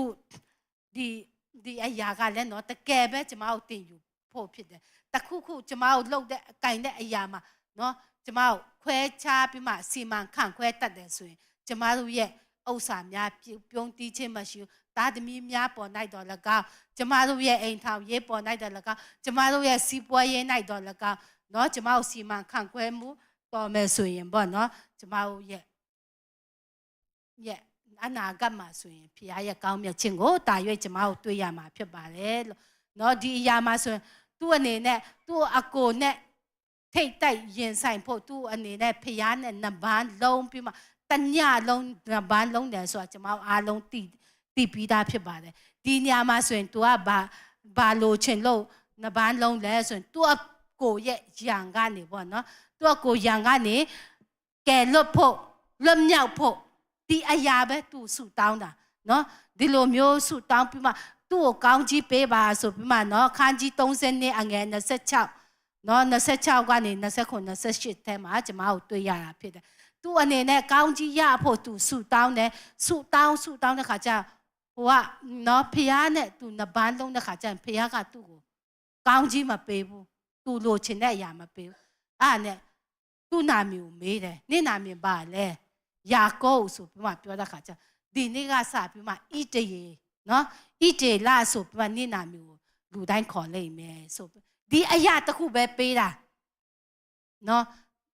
သူတညလုံးနှစ်ပန်းလုံးပြီးမှရတဲ့အရာကပါလဲဆိုရင်နာမည်တစ်လုံးပဲဣတရေလဆိုတဲ့အရာဒီဣတရေလသူ့အနေနဲ့တည်င်ကအတွင်းမှာတည်င်ကအတွက်ဆိုရင်နော်ဒီဣတရေလကဘာလုပ်ရမလဲသူလိုချင်တာသူ့အကိုရံကနေကဲလွတ်ဖို့သူ့အကိုနဲ့ပြဿနာမရှိဖို့ပေါ့နော်ကြည်အေးဖို့သူ့အကိုရဲ့မြတ်တာကိုရရှိဖို့နော်သူကနေနင့်ကိုကောင်းချီးပေးတယ်နင့်ကွာနင့်ကိုဘာမှမလုပ်တော့ဘူးအဲ့လိုမျိုးတွေပြောဆိုသူခွန်အားရမှာလေဒါပေမဲ့သူ့ကိုပေးတာကဣတေလဆိုတဲ့နာမည်တစ်ခုပဲပေးတာဖြစ်တယ်ဒါပေမဲ့ကျမတို့နော်ဒီနေ့လဲကျမတို့ဝရှိမှာတချင်းဆိုသွားတဲ့ဟာနော်အေဖက်ခန်းကြီးတော့ငယ်20မှာနော်ကျမတို့ဆူတောင်းတူတိုင်းဆူတောင်းတဲ့တူတိုင်းအတွက်လိုအပ်ဒီချက်ကျမတို့ရဲ့ကြံစီတာချက်တာ၍အလွန်ထူးခြားစွာပေးတဲ့ဖရားဆိုတာနော်ဒီယာကုပ်ရဲ့တက်တာမှာလဲကျမတို့တွေ့ရတယ်သူအနေနဲ့နှစ်ပန်းလုံးပြီးမှဆူတောင်းတဲ့အရာဣတေလဆိုတဲ့နာမည်တစ်လုံးကိုပဲသူရတဲ့အရာကပါလဲဆိုရင်သူဣတေလနာမည်ကိုရတာကပါလဲဆိုရင်နော်ဣတောကသူဣတောနဲ့ပြန်လဲပြီးမှတင်မြတ်ချင်းကိုရယုံတာမကဘဲနဲ့ဣတေလဆိုတဲ့နော်လူမျိုးကြီးရဲ့ဖခင်နော်ဖရားရဲ့လူမျိုးရဲ့ဖခင်အနေနဲ့ဖရားကကောင်းကြီးပေးတာဖြစ်တယ်သူအနေနဲ့ယာကုပ်ရဲ့ရံကနေငိမ့်ချင်းကိုပဲတောင်းတော်လဲဖရားကယာဣတောရဲ့ရံကနေငိမ့်ချင်းကိုတောင်းတော်လဲဖရားကဣတောနဲ့ပြန်လဲပြီးမှတင်းမြတ်စေယုံတာမကဘဲနဲ့ဣတေလဆိုတဲ့လူမျိုးကြီးနော်ဖရားရဲ့လူဆိုတဲ့ဂုဏ်ပုဂ္ဂိုလ်လဲပေးတာဖြစ်တယ်ဟာလေလုယာဖျားရှင်နာမတော်ဘုန်းကြီးပါစေဒါကြောင့်မလို့ကျမတို့ရဲ့ဆုတောင်းတဲ့အရာတိုင်း၌ကျမတို့ဆုတောင်းခြင်းအရာမှာကျမတို့တောင်းလျှောက်တာချက်ပို့ပြီးမှပေးနိုင်တယ်အလွန်ထူးခြားစွာတဆွမ်းနိုင်တဲ့ဖရားဖြစ်တယ်ဆိုအေဖက်အခန်းကြီး3အငယ်20မှာကျမတို့တွေ့ရတာဖြစ်ပါတယ်လို့ဒါပြီးရင်သူ့အနေနဲ့ပေါ့နော်စကားလည်းအရန်ကြွယ်တယ်ဒီအရာဒီဆုတောင်းပြီးတဲ့ခါကျတော့အငယ်33အခန်းကြီး33အငယ်30မှာဆိုရင်နော်အခန်းကြီး33အငယ်30မှာသူ့အကိုဤတော်နဲ့တွေ့တဲ့ခါကျတော့ယာကုပ်ကဘာပြောလဲဆိုရင်ယာကုပ်ကလည်းထို့တော့မဆိုပါနဲ့စိတ်တော်နဲ့တွေ့ဒီမှန်တယ်ကျွန်ုပ်ဆက်တလက်ဆောင်ကိုခံယူတော်မူပါဘုရားသခင်ဤမျက်နာတော်ကိုဖူးမြင်ရတဲ့ကဲ့သို့ကိုယ်တော်ဤမျက်နာကိုဖူးမြင်ရပါ၏စိတ်တော်ဒီလဲနူးညွန့်ပါ၏နော်တကယ်စိတ်စကားလုံးအရန်ကျွဲတယ်နော်သူ့အကိုရဲ့စိတ်ကိုထိအောင်စကားပြောတတ်တယ်နော်သူ့အကိုသူဘာနဲ့သွားပြီးမှတိုင်းတာလဲဆိုဘုရားသခင်ဤမျက်နာတော်ကိုဖူးမြင်ရတဲ့ကဲ့သို့ကိုယ်တော်ဤမျက်နာကိုဖူးမြင်ရပါ၏အဲ့လိုမျိုးပြောတဲ့ခါကျသူ့အကိုကချက်ချင်းကိုအရေးပြောသွားတာဖြစ်တယ်နော်အားကြောင့်မလို့ကျမတို့လည်းပေါ့နော်စကားပြောတာတွေပေါ့နော်တကယ်ချိုတာတဲ့စကားကြွယ်ဖို့လည်းအင်မတန်မှလိုအပ်တယ်တစ်ဖက်လူရဲ့စိတ်ကိုကျမတို့ရရှိနိုင်ဖို့ဆိုတာနော်ဒီအရာကသူကဒီတိုင်းတည်တာမဟုတ်ဘူးဆုတောင်းပြီးမှတညလုံးဖရားနဲ့နှစ်ပန်းလုံးပြီးမှ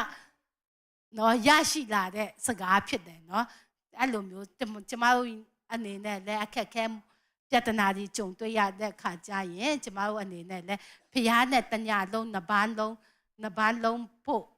ဖြစ်တယ်နော်တခါလေကျရင်ကျမတို့ရဲ့အချိန်အမြဲတမ်းမဟုတ်ရင်တောင်မှပေါ့နော်ကျမတို့ဘဝမှာဖရားနဲ့နှစ်ပန်းလုံးဖို့အချိန်ယူတတ်တော့တာသမီးရောက်စီတိုင်းဖြစ်ပါစေ ဘာဖြစ်လို့လဲဆိုရင်ကျမတို့ဒီအရာအဖြစ်ဖခင်ရဲ့ကောင်းမြတ်ခြင်းကိုပြန်ပြမမြင်တွေ့ရမှာဖြစ်ပါတယ်လို့เนาะဒီယာကုပ်ရဲ့တက်တာမှာဆိုရင်ကျမသင်ယူစီဟာပေါ့เนาะကျမတို့ဘာလဲဆိုရင်ပေါ့เนาะဖခင်ကဂတိပေးထားတော်လဲပေါ့เนาะဒီဂတိအတိုင်းမရောက်ရှိခဲ့တော်လဲသူ့အနေနဲ့เนาะစိတ်ပြတ်ခြင်းညီးတွားခြင်းမရှိဘဲနဲ့ဖခင်နဲ့တညာလုံးသူနှစ်ပန်းလုံးနဲ့ဒီအရာအဖြစ်သူ့ရဲ့တောင်းလျှောက်တာတဲ့ပို့ပြီးမှအလွန်ထူးခြားစွာဖခင်ကပြင်ဆင်ပေးတယ်ဆိုတဲ့အရာရဲ့เนาะသူ့အနေနဲ့အင်မတန်မှစီမံခန့်ခွဲမှုတော်တဲ့အရာကိုကျမဒီအရာကိုသင်ခန်းစာယူနိုင်ဖို့ရောက်စီတိုင်းကိုဖခင်ရှင်ကောင်းကြီးပေးပါစေเนาะဒုတိယအနေနဲ့ကျမယောသရဲ့တက်တာကိုကျမပြောချင်ပါတယ်ယောသရဲ့တက်တာမှာဆိုရင်เนาะကျမတို့တည်ပြီးသားဖြစ်တဲ့လူငယ်လည်းဟုတ်တယ်ကျမတို့လည်းများတော့အဖြစ်ကျမတို့တင်းတော်မှာဆိုရင်လူငယ်တွေပိုများတယ်เนาะကျမဒီအရာအများကြီးတော့မပြောတော့ပါဘူးလို့ဟိုအရင်အခန်းကြီး40ကနေ40နှစ်ကြားပေါ့เนาะကျမဒီလိုမျိုးနည်းနည်းချင်းစီကျမပြောသွားမှာဖြစ်ပါတယ်လို့ဒီယောသရဲ့အသက်တာမှာဆိုရင်ကျမတို့တည်ပြီးသားအတိုင်းဖြစ်တယ်သူ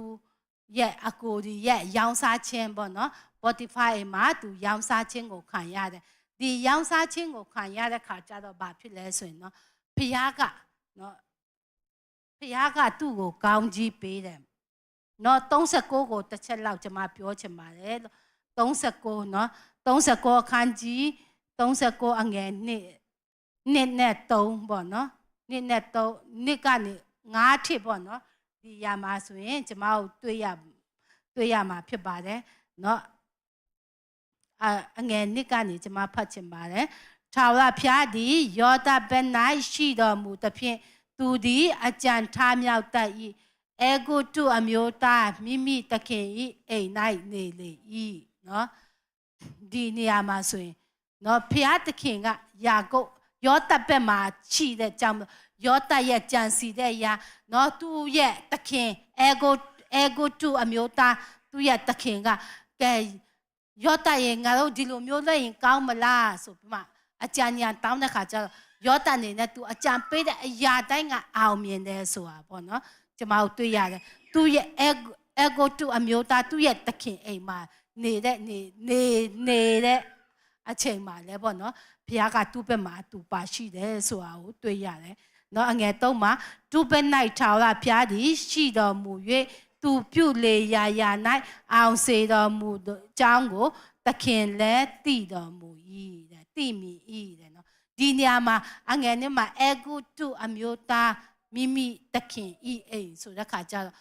အေဂုတုအမျိုးသားဆိုတာဖျားကိုမသိတဲ့သူဖျားကိုမယုံကြည်တဲ့သူနော်ဖျားကိုယုံကြည်တဲ့ယောသရှိတဲ့နေရာကနော်ဖျားကိုမယုံကြည်တဲ့အေဂုတုအမျိုးသားတယောက်ရဲ့အိမ်မှာသူနေပေမဲ့ဖျားကသူ့ကိုသူ့ဘက်မှာသူပြုတ်လေရာ၌အောင်မြင်ခြင်းကိုပေးတယ်ဆိုတာသူ့ရဲ့သခင်အေဂုတုနော်ဖျားကိုမသိတဲ့သူဖျားကိုမကိုးကွယ်မယုံကြည်တဲ့သူကလည်းသိမြင်တယ်ဆိုတာကိုကျွန်မတို့တွေ့ရတယ်နော်ဒီလိုမျိုးတွေ့တဲ့ခါကျတော့ဘာဖြစ်လဲဆိုရင်နော်သူ့ကိုအုပ်အရာမှာခံထားတယ်ဆိုတာကျွန်မတို့တွေ့ရတယ်နော်ဒီမှာဖျားကသူ့ကိုနော်သူတို့ရဲ့ဥစ္စာပစ္စည်းတွေသူတို့ရဲ့စီးပွားလုပ်ငန်းကိုင်ငန်းတွေအကုန်လုံးယောသနော်Spotify အိမ်မှာအေဂုတုအမျိုးသားအိမ်မှာနေတဲ့ချိန်ကစပြီးမှဖျားကအင်မတန်မှကောင်းကြီးပေးတယ်ဆိုတာနော်အဲ့မှာသူ့ရဲ့အိမ်ရှင်တခင်ကတည်တဲ့ခါကျတော့သူ့ကိုအကုန်လုံးတာဝန်လွဲပေးလိုက်တာဖြစ်တယ်နော်ဒီလိုမျိုးတာဝန်လွဲပေးတဲ့ခါကျတော့နော်သူ့ရဲ့တခင်ကသူ့စားတဲ့သမင်းကလွဲလို့ဘာမှမစီမံပေးဘူးတဲ့သူယောသကိုအကုန်လုံးပုံအပ်ပြီးမှသူအားလုံးကိုစီမံခန့်ခွဲစေတယ်ဆိုတာတွေ့ရတယ်ဒီလိုမျိုးဖြစ်နေတဲ့ချိန်မှာပေါ့နော်ယောသရဲ့ချိန်တွေကအယံကိုကောင်းစားနေပြီတော့အယံပျော်ရွှင်နေရပြီသူဂျွန်အနေနဲ့အေဂုတုပြီးမှနေရပေမဲ့သူကောင်းမွန်စွာစားရတယ်ကောင်းမွန်စွာသူ့အိမ်မဟုတ်ပေမဲ့သူ့အိမ်လို့နော်သူအားလုံးကသူ့ရဲ့အခွန်အာဏာသူ့ရဲ့ခြေသူ့ရဲ့လက်သူ့ရဲ့နော်သူ့လက်ရကြီးတဲ့ပဲဖြစ်နေတဲ့အချိန်မှာဘာဖြစ်လဲဆိုရင်ပေါ့နော်သူ့ရဲ့နော်သခင်မရဲ့ဖျားယောင်းခြင်းကိုခံရတယ်ဖျားယောင်းခြင်းကိုခံရပေမဲ့သူ သူ့အနေနဲ့လူပြိုနော်လူပြိုနို့ချွတ်ခွန်အားကြီးဆုံးဆိုပြီးမှသူ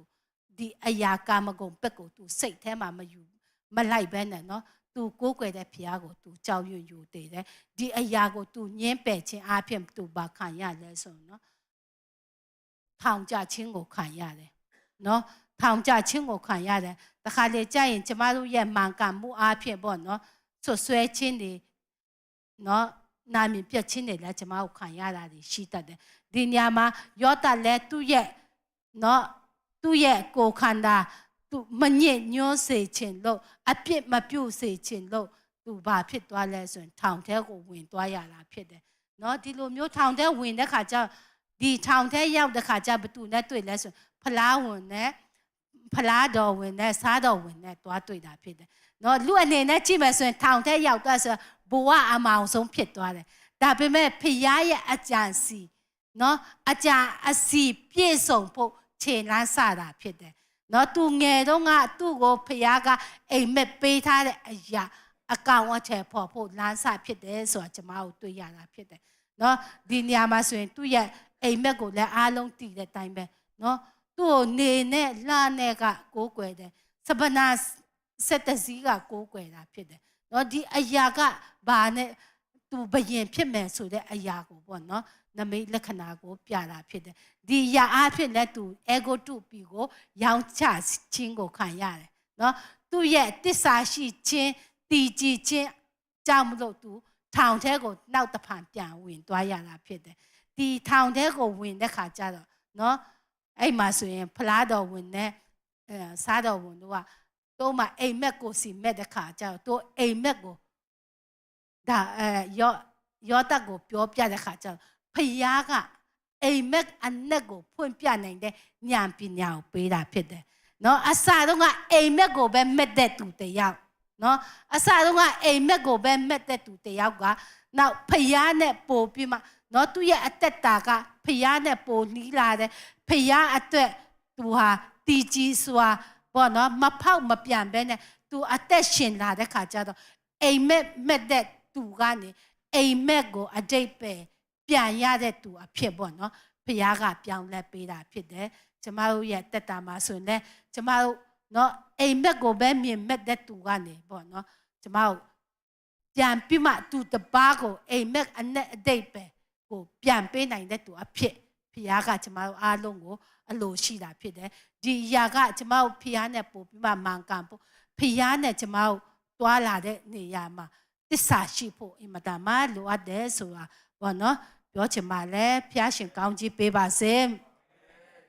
အဲ့မှာဆိုရင်နော်သူအနေနဲ့ဒီဖလားတော်ဝင်နဲ့စားတော်ဝင်ကိုသူအိမ်မက်အနက်ကိုပြန်ပေးတဲ့ခါကျတော့သူအနက်ပြန်တဲ့တိုင်းပဲတကယ်ပဲ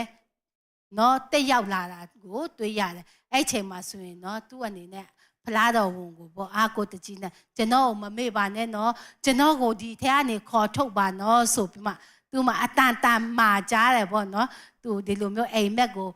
ဟိုပြောပေးခါပေါ့နော်သူမမေ့ပါနဲ့ဆိုပြီးပြောတယ်ဒါပေမဲ့ဖလားတော်ဝင်ကနော်မေ့တယ်ဘယ်လောက်ထိမေ့လဲဆိုနှစ်တိမေ့တယ်ဒါပေမဲ့ဖယားကမမေ့ဘူးနော်နှစ်တိမေ့တဲ့ခါကျအဲ့မှာဖယားကလည်းပေါ့နော်ယောသကိုဘယင်ခါအနေနဲ့ပေါ့နော်အချိန်တန်ပြီးဆိုပြီးမှသူ့အနေနဲ့အဲ့လိုမျိုးအချိန်တန်ပြီးဆိုပြီးမှပေါ့နော်သူ့အနေနဲ့စဉ်းစားတဲ့ခါကျတော့ဘာဖြစ်လဲဆိုနော်ဖာရောဘယင်ကိုအိမ်မက်ပြန်ပြီးမှအိမ်မက်စေတယ်နော်ဖာရောဘယင်ကိုအိမ်မက်စေတဲ့ခါကျတော့သူတိုင်းပြီးမှအခုတူပြီးမှရှိရလူတွေအားလုံးတကက်မာကုပညာရှိတယ်သူမာပညာတတ်တဲ့သူအကုန်လုံးကိုဒီအနက်ကိုဖွင့်ပြစေပေမဲ့ဘသူမှမဖွင့်ပြနိုင်ဘူးအဲ့လိုမျိုးဖြစ်တဲ့ခါကျဖလားတော်ဝင်ကအဲ့ချိန်မှပဲတတိရတာပေါ့နော်။အိုးငါမေ့နေတယ်ဒီထောင်ထဲမှာရှိတော့ငါလွန်ခဲ့တဲ့နှစ်ကသူ့ရဲ့အိမ်မက်အတိတ်ပဲကိုလည်းဖော်ပြပေးတယ်ဆိုပြီးမှအဲ့လိုမျိုးပြောတယ်နော်ဒီຢာကနော်ကျမတို့ယေရမိအခန်းကြီး29အငယ်7မှာကျမတို့တွေ့ရတယ်လို့ပဲနော်ယေရမိအခန်းကြီး29အငယ်7မှာဆိုရင်နော်တင်တို့နော်တဖန်မိန်တော်မူဒီကငါဒီတင်တို့အကျိုးနည်းစေခြင်းကကြံစီတော့အကြံမဟုတ်ပဲတင်တို့ဒီ မျော်လင့်သောအကျိုးကိုရမည်အကြောင်းငြိမ်ဝတ်စေခြင်းကတင်တို့ဖို့ကြံစီသောအကြံကိုငါသိ၏နော်ဒီထောင်ထဲမှာရောက်တဲ့အရာမှာဆိုရင်ယောသအနေနဲ့သူ့ရဲ့အသက်တာမှာမျော်လင့်ချက်မဲ့တယ်နော်ဒီတိုင်းတစ်ပါးမှာနေရတဲ့ချိန်မှာနော်ခက်ခဲမှုတွေပြဿနာတွေကြုံတွေ့ရတယ်ပျော်ရွှင်စရာနော်တကယ်ပဲကောင်းစားယုံပဲရှိသေးတယ်အခုဘာဖြစ်ပြန်ပြီလဲထောင်ထဲကိုရောက်ပြန်ပြီပေါ့နော်သူ့ရဲ့တက်တာမှာအိမ်မတာမခက်ခဲမှုတွေမျိုးမျိုးကြုံတွေ့ရတယ်ဒါပေမဲ့သူ့အနေနဲ့နော်ညီးတွားတယ်ဆိုတာတခါမှကျမတို့မတွေ့ရအောင်နော်သူ့အနေနဲ့သူ့ရဲ့အိမ်မက်ကိုသူအမြဲတမ်းသူထိမ့်သိမ့်တယ်သူမျော်လင့်ချက်နဲ့သူအသက်ရှင်တယ်ဖခင်ကငါ့အတွက်အကောင်းဆုံးပြင်ဆင်ပေးတာဖြစ်တယ်နော်ဒီအရာတွေကငါနော်သူ့မှာခက်ခဲမှုတွေကြုံတွေ့ရပေမဲ့ဖခင်ကဒီငါ့အတွက်အကောင်းဆုံးပြင်ဆင်ပေးတယ်ဆိုတဲ့အရာနဲ့သူဆက်ဒီဂတိတော်ကိုသူဆွဲကင်တဲ့ခါကျသူကြမ်းကြမ်းခိုင်နိုင်တယ်ဆိုတာကျမတို့တွေ့ရတာဖြစ်တယ်နော်ဒီအရာမှာဆိုရင်လည်းသူ့အနေနဲ့ဒီထောင်ထဲမှာနှစ်ကျော်နေပြီးတဲ့ခါကျတော့သူထောင်မှာနေပေမဲ့နော်ထောင်မှာလဲသူ့မှာမျက်နှာပွင့်လန်းတယ်နော်ထောင်မှုရဲ့ကိစ္စတွေအကုန်လုံးသူကလိုက်လုပ်ပေးတဲ့ခါကျတော့သူမျက်နှာတာကိုခံစားရတယ်ဖယားရဲ့လူနော်ဖယားနဲ့အတူတွာလာတဲ့သူကနော်ထောင်ထဲရောက်ရင်လည်းဖယားမျက်နှာတာကိုတွေ့ရတယ်အလုတ်ထဲမှာဆိုရင်လည်းဖယားရဲ့မျက်နှာတာကိုတွေ့ရတယ်ကက်ခဲမှုပြဿနာတွေကြုံတွေ့ရတော့လည်းဖယားရဲ့မျက်နှာတာကိုတွေ့ရတယ်နာမကျန်းဖြစ်တယ်ဆိုရင်လည်းဖယားရဲ့မျက်နှာတာကိုကျွန်မတွေ့ရတာဖြစ်တယ်နော်ဒီမှာဆိုရင်အခန်းကြီး41ကိုကျွန်မတို့ဆက်ပြီးမှတွားရအောင်41အငယ်16မှာဆိုရင်နော်ယောသကိုရှင်ဘုရင်ကဟောပြီးတော့ဗောနော်သူစီကိုကျွန်မယောသကိုရဲ့အိမ်မက်အနဲ့ပေါ့နော်ပြန်ပေးဖို့ပြောတဲ့ခါကျတော့ယောသကဘာပြောလဲဆိုရင်ယောသကလည်းကျွန်ုပ်ဒီအလိုအလျောက်မတတ်နိုင်ပါဖျားသခင်ဒီမင်္ဂလာအဖြစ်စကားကိုဖာရောဘုရင်အားပေးတော်မူပါစေတော်ဟုရှောက်လေ၏နော်ဒီညမှာယောသရဲ့နှိမ်ချမှုယောသားမှုကိုကျွန်မတို့တွေ့ရတာဖြစ်တယ်သူမှာတကယ်လဲသူတတ်နိုင်တာမဟုတ်ဖျားပေးလို့သူတည်တာဖြစ်တယ်နော်ဖျားဖွင့်ပြလို့တည်တာဖြစ်တယ်ကျွန်မတို့ရဲ့အသက်တာမှာလဲဖျားဖွင့်ပြလို့ကျွန်မတို့တည်တာတွေမြဲရှိတယ်အစတုန်းကတော့ကျွန်မတို့ကရိုးရိုးတသားလေးပဲနေတယ်ပြောတယ်ဖွင့်ဟတယ်ဝန်ခံတယ်ကြာလာတဲ့ခါကျတော့ကိုဟာနဲ့ကိုတတ်တဲ့လူမျိုးကျွန်မတို့မာနဝင်တတ်တယ်ပေါ့နော်ဒီညမှာဆိုရင်ယောသရဲ့ယောသားမှုကိုကျွန်မတို့တွေ့ရတာဖြစ်တယ်ကျွန်တော်အလိုလျောက်မတတ်နိုင်ဘူးကျွန်တော်ကပညာရှိတာမဟုတ်ဘူးဖခင်ကနော်ဖခင်သခင်ကပဲဒီမင်္ဂလာအဖြေကိုပေးနိုင်တာဖြစ်တယ်ဆိုမှသူပြောတယ်ဒီညမှာနှစ်ချက်ကျွန်မတို့တွေ့ရတယ်သူ့ရဲ့ယောသားမှုကိုကျွန်မတို့တွေ့ရတယ်ဒုတိယအချက်ကဘာလဲဆိုဘယင်ကိုထာဝရဘုရားနဲ့မိတ်ဆက်ပေးတယ်နော်သူ့ရဲ့အတွေ့အကြုံမှာဆိုရင်သူဒီကျမ်းစာမှာဆိုရင်ကျွန်မတို့ဖလားတော်ဝင်စားတော်ဝင်တဲ့ဘယင်ရဲ့အိမ်မက်အနက်ဒိတ်ပဲကိုဖွင့်ပြတာပဲသူဖွင့်ပေးတာပဲကျွန်မတို့တွေ့ရတာဖြစ်တယ်တခြားဟာတွေလည်းအများကြီးရှိမှာပဲဒါပေမဲ့သူ့အနေနဲ့သူ့ရဲ့အတွေ့အကြုံကြောင့်မလို့သူမာနမကြီးသွားဘူးသူဘယ်လိုပြောမလဲသူတတ်တယ်သူလုံနိုင်တယ်ဆိုတဲ့အရာကိုသူမပြောဘဲနဲ့သူရဲ့နော်ဖခင်ကပဲလုပ်ပေးနိုင်တယ်သူ့အလိုလျောက်တတ်နိုင်တာမဟုတ်ဘူးဆိုမှဖခင်ကိုဘယင်နဲ့မိတ်ဆက်ပေးတာဖြစ်တယ်ကျမတို့ရဲ့တက်တာမှာလည်းဖခင်ပေးထားတဲ့ gift ဖခင်ပေးထားတဲ့တာနဲ့အားဖြင့်ကျမတို့လူဘယ်နှယောက်ကိုဘယ်နှယောက်အတွက်ကောင်းကြီးမင်္ဂလာဖြစ်စေလဲဘယ်နှယောက်အတွက်နော်ဝမ်းမြောက်စရာဖြစ်စေလဲဒီရအားဖြင့်ကျမတို့ဖခင်နဲ့ကျမတို့ရဲ့ဘေးပတ်ဝန်းကျင်ကလူတွေကိုကျမတို့မိတ်ဆက်ပေးနိုင်ရဲ့လားဖခင်ကိုကျမတို့သူတို့နဲ့ပေါ့နော်ဖခင်ရဲ့အကြောင်းကိုကျမတို့ပြောနိုင်လားအသက်ရှင်တဲ့ဖခင်ဖြစ်တဲ့အကြောင်းကိုပေါ့နော်ကျမတို့ပြောနိုင်တယ်လားဒီအရာမှာပေါ့နော်သူကယောသကလူငယ်ပါကျမတို့လူငယ်တွေမှာအခွင့်အရေးတွေအများကြီးရှိတယ်တငယ်ချင်းမိတ်ဆွေပေါင်းတင်းတွေလည်းအများကြီးရှိတယ်ဒီအရာမှာကျမတို့နော်ဆုတောင်းအားတန်တဲ့သူတွေလည်းရှိတယ်နော်ကျမတို့အားလုံးကဆုတောင်းတတ်တယ်နေမကောင်းတဲ့သူတငယ်ချင်းတွေနော်မယုံကြည်တဲ့သားသမီးတွေ ခက်ခဲမှုတွေပြဿနာတွေအခုချိန်ကတကက်ခဲရင်ဆိုးရုပ်တဲ့ကာလဆိုကခက်ခဲမှုတွေပြဿနာတွေကြုံတွေ့တဲ့ခါကျဟုတ်တယ်ကွာဒီလိုပဲလောကကဒီလိုပဲစိတ်ညစ်စရာဆိုပြီးမှကျမကိုပြောမိတယ်လားဒါမှမဟုတ်ဘူးဆိုကျမတို့ဘာမှမတတ်နိုင်ကျွန်တော်တော့ဘာမှမတတ်နိုင်ဒါပေမဲ့တတ်နိုင်တယ်ခြာလာပြငါ့ကိုဖျားရှိတယ်ငါ့ကိုဆူတောင်းပေးမယ်နော်လာငါဆူတောင်းပေးမယ်လာငါ့အတူတူစိတ်တဘောထားတူနေဆိုတာနဲ့ဆူတောင်းပေးရအောင်တို့ဆူမတောင်းပေးဆိုကျွန်တော်နောက်ကလိုက်ဆိုနော်ကျမနောက်ကလိုက်ဆိုပြီးကျမဆူတောင်းပေးမယ်ဒီရအားဖြင့်သူတို့လည်းတကယ်ဝမ်းတာမှာဖြစ်တယ်နော်ဒါပြီးရင်ကျမတို့ကလည်းသူတို့ကိုဖျားနဲ့မိတ်ဆက်ပေးတာဖြစ်တယ်နော်ဒါဒီຢာကကျမတို့လုံနိုင်တဲ့အရာကျမတို့လုံရအောင်ဆိုပြီးမှလည်းအားလုံးကိုခွန်အားပေးချင်ပါတယ်လို့ဒါပြီးရင် तू ကယောသကိုဖျားကဘာလို့ချီးမြှောက်လဲဆိုတော့ तू ဟာအင်မတန်မှယောသားတယ်နော်ဖျားချီးမြှောက်တဲ့သူတိုင်းကယောသားကြတယ်ဒါကြောင့်မလို့ကျမတို့ရဲ့တက်တာမှာယောသားဖို့အင်မတန်မှလိုအပ်တယ်ယောသားမှုရှိတိုင်းကိုလည်းဖျားကချီးမြှောက်တာဖြစ်တယ်ဒါကြောင့်မလို့ဖျားကိုချီးမြှောက်တဲ့ဖျားကိုချီးမြှောက်တော့သူဖြစ်စေဖို့ပေါ့နော်ကျမတို့ယောသားတဖို့ကျမတို့တက်တာမှာလိုအပ်ပါတယ်လို့ဒီຢာအားဖြစ်ပေါ့နော်ကျမတို့အများကြီးရှိတယ်ပေါ့နော်ကျမတို့ပြင်ဆင်တဲ့ຢာတွေအများကြီးရှိတယ်ဒါပေမဲ့ပေါ့နော်နောက်ကြရင်လည်းကျမတို့ပြောမှာဖြစ်ပါတယ်လို့နော်နောက်ဆုံးအနေနဲ့ကျမပြောချင်တာကဘာလဲဆိုရင်ယောသားကဲတော့ကျမတို့ယောသားကြရအောင်နော်ယောသားရဲ့ယောသားချင်းအားဖြင့်ဘာဖြစ်လဲဆိုရင်သူ့အနေနဲ့နောက်ဆုံးမှာနော်သူ့အနေနဲ့မယောသားပဲနဲ့သူ့ရဲ့တခင်မရဲ့အလိုနော်အလိုဆန္ဒကိုလိုက်ဖြည့်မယ်ဆိုရင်သူ့အနေနဲ့ဘာဖြစ်မလဲဆိုရင်ပေါ့နော်ကျမ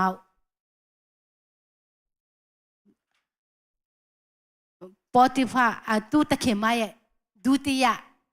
လင်ငယ်ပဲဖြစ်မှာဖြစ်တယ်ဒါပေမဲ့သူ့အနေနဲ့သူ့ရဲ့ယောသားမှုကိုပေါ့နော်အဆုံးထိတိုင်အောင်သူကင်ဆွဲခြင်းအားဖြင့်ဘာဖြစ်လာလဲဆိုရင်သူက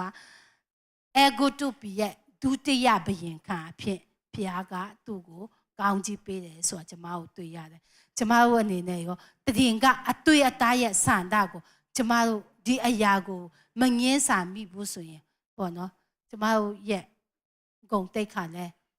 ကြာဆင်းသွားမှာဖြစ်တယ်ဒီတည်င်ကအတွေ့ပျော်ရွှင်ခြင်းနော်ကျမတို့ရဲ့တမက်ခြင်းအရာကိုကျမတို့ချုပ်တီးနိုင်တယ်ဆိုရင်ယောတကဲတော့ပေါ့နော်တကယ်အေဂိုတုပီရဲ့ဒုတိယဘယင်ခံနေရာကိုကျမတို့ရှောင်လန်းနိုင်ရမှာဖြစ်တယ်အထူးသဖြင့်လူငယ်တွေပေါ့နော်တကယ်ပဲဒီအသွေးသားတွေကျမတို့ရဲ့ဒီအခုအလုတ်လုတ်တဲ့နေရာမှာတွေလဲဆိုရင်ပေါ့နော်တချို့ကလည်းကျမတို့ရဲ့တထေးတွေကစုံစမ်းတာရှိတယ် CCTV တွေရှိတယ်တချို့ကလည်းတော့မတိလို့ဒီအရာတွေတော့တိတွေဖြစ်စေမတိတွေဖြစ်စေကျမတို့ရိုးသားခြင်းအားဖြစ်ပေါ့နော်တကယ်ပဲအနာဂတ်မှာဆိုရင်ဖခင်ရဲ့အော်ပွဲကျမတို့ကိုချီးမြှောက်တဲ့အရာတွေကိုကျမတို့ခံစားရမှာဖြစ်တယ်ဆိုတော့ပေါ့နော်ကျမဝင်ငါချင်ပါတယ်ရောက်စီတိုင်းပေါ်မှာဘုရားရှင်ကောင်းကြီးပေးပါစေအားလုံးကျေးဇူးတင်ပါတယ်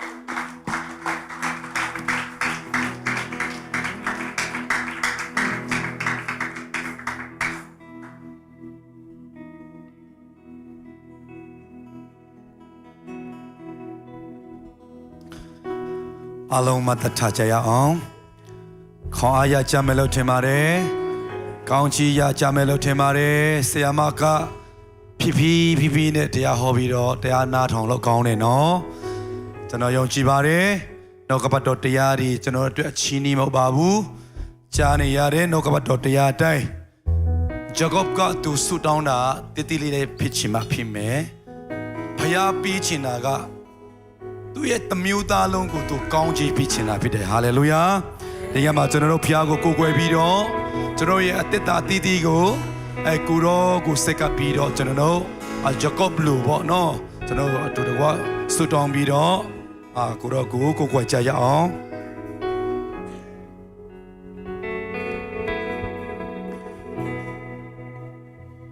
ဖျားနဲ့ဆိုရင်အရာရာဖြစ်နိုင်တာဖြစ်တယ်ကိုစားလို့မရဘူးဆိုရင်ဖခင်ကိုကျွန်တော်ကိုစားရမှာဖြစ်တယ်ဟာလေလုယာ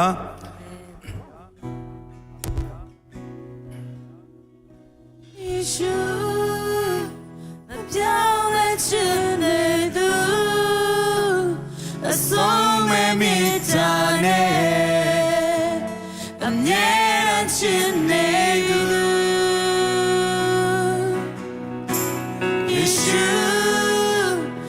တော်တွေ့ကောင်းရဲ့ဆုံး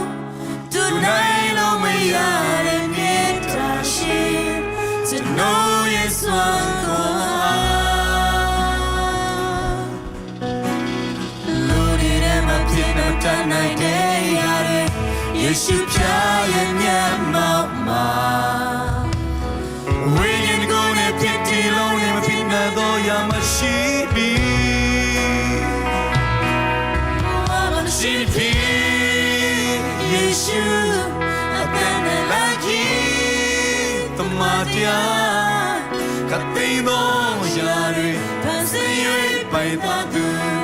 ကျွန်တော်ရဲ့ဘက်မှာရှိနေမှာတော့ဘဝမှာပြီးဝါပြီးပေါ်ယမလို့in the peace song Lord မြန်မာတော်ထဲမှာကျွန်တော်ရှိနေခြင်းဒီပြုလေသည်များမှာအောင်မြင်ခြင်းတွေရရှိစေ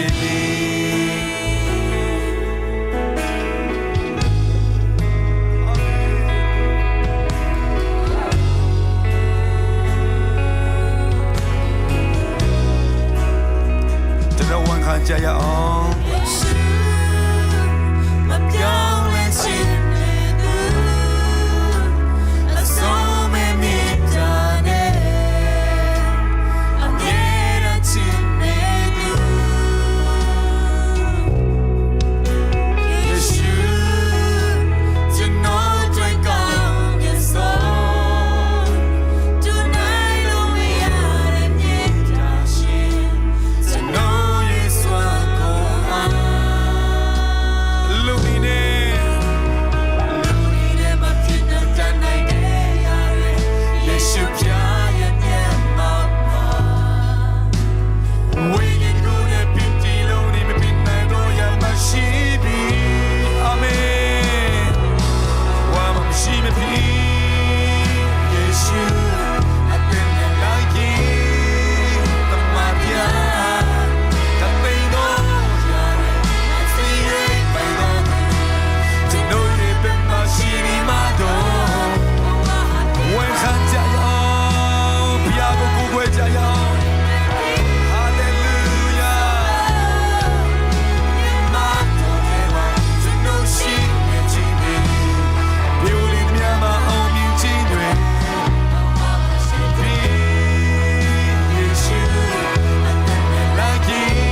ရှိနေမှာတော့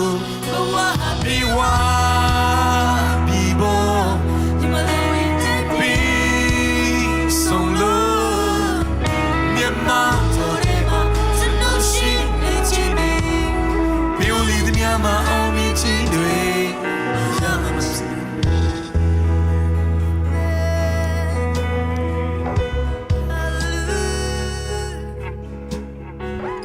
ကိုရောကိုကျေးဇူးတင်တယ်မေတ္တာကရွနာတော်ဒီအရှင်မြဲတည်တော်ကြောင့်ကိုရောကိုကျေးဇူးတင်တယ် ဒီညနေမှာကိုတော်ရှင်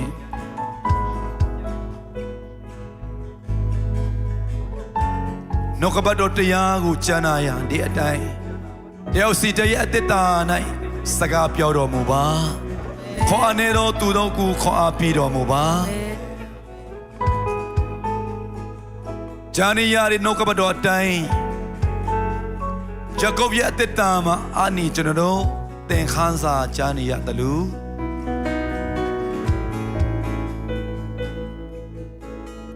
ကိုတော်ဒီကျွန်တော်တို့ကိုချစ်တော်ကြောင်းကိုမရှိတော့တာပြီးတဲ့ဖယားကအရာရာအလုံးကိုပြီးချင်တဲ့ဖယား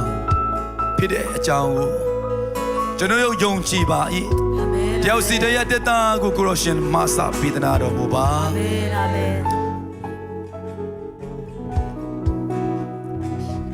ကျွန်တော်တို့တောင်းလျှောက်တဲ့အရာတောင်းတတဲ့အရာကပြဿနာတစ်ခုကိုဖြေရှင်းပြီးဖို့ဖြစ်ချင်မှဖြစ်မယ်ဒါပြင်ဖယားကိုတော်ဖယားရဲ့ပေးချင်တဲ့အရာကကျွန်တော်တို့မမှန်းစားလောက်အောင်ကြီးမားတဲ့ကောင်းကြီးကိုပေးချင်တော့ဖယားဖြစ်တော့ကြောင့်ကိုတော်ကိုကျေးဇူးတင်တယ်အာမင်အာမင်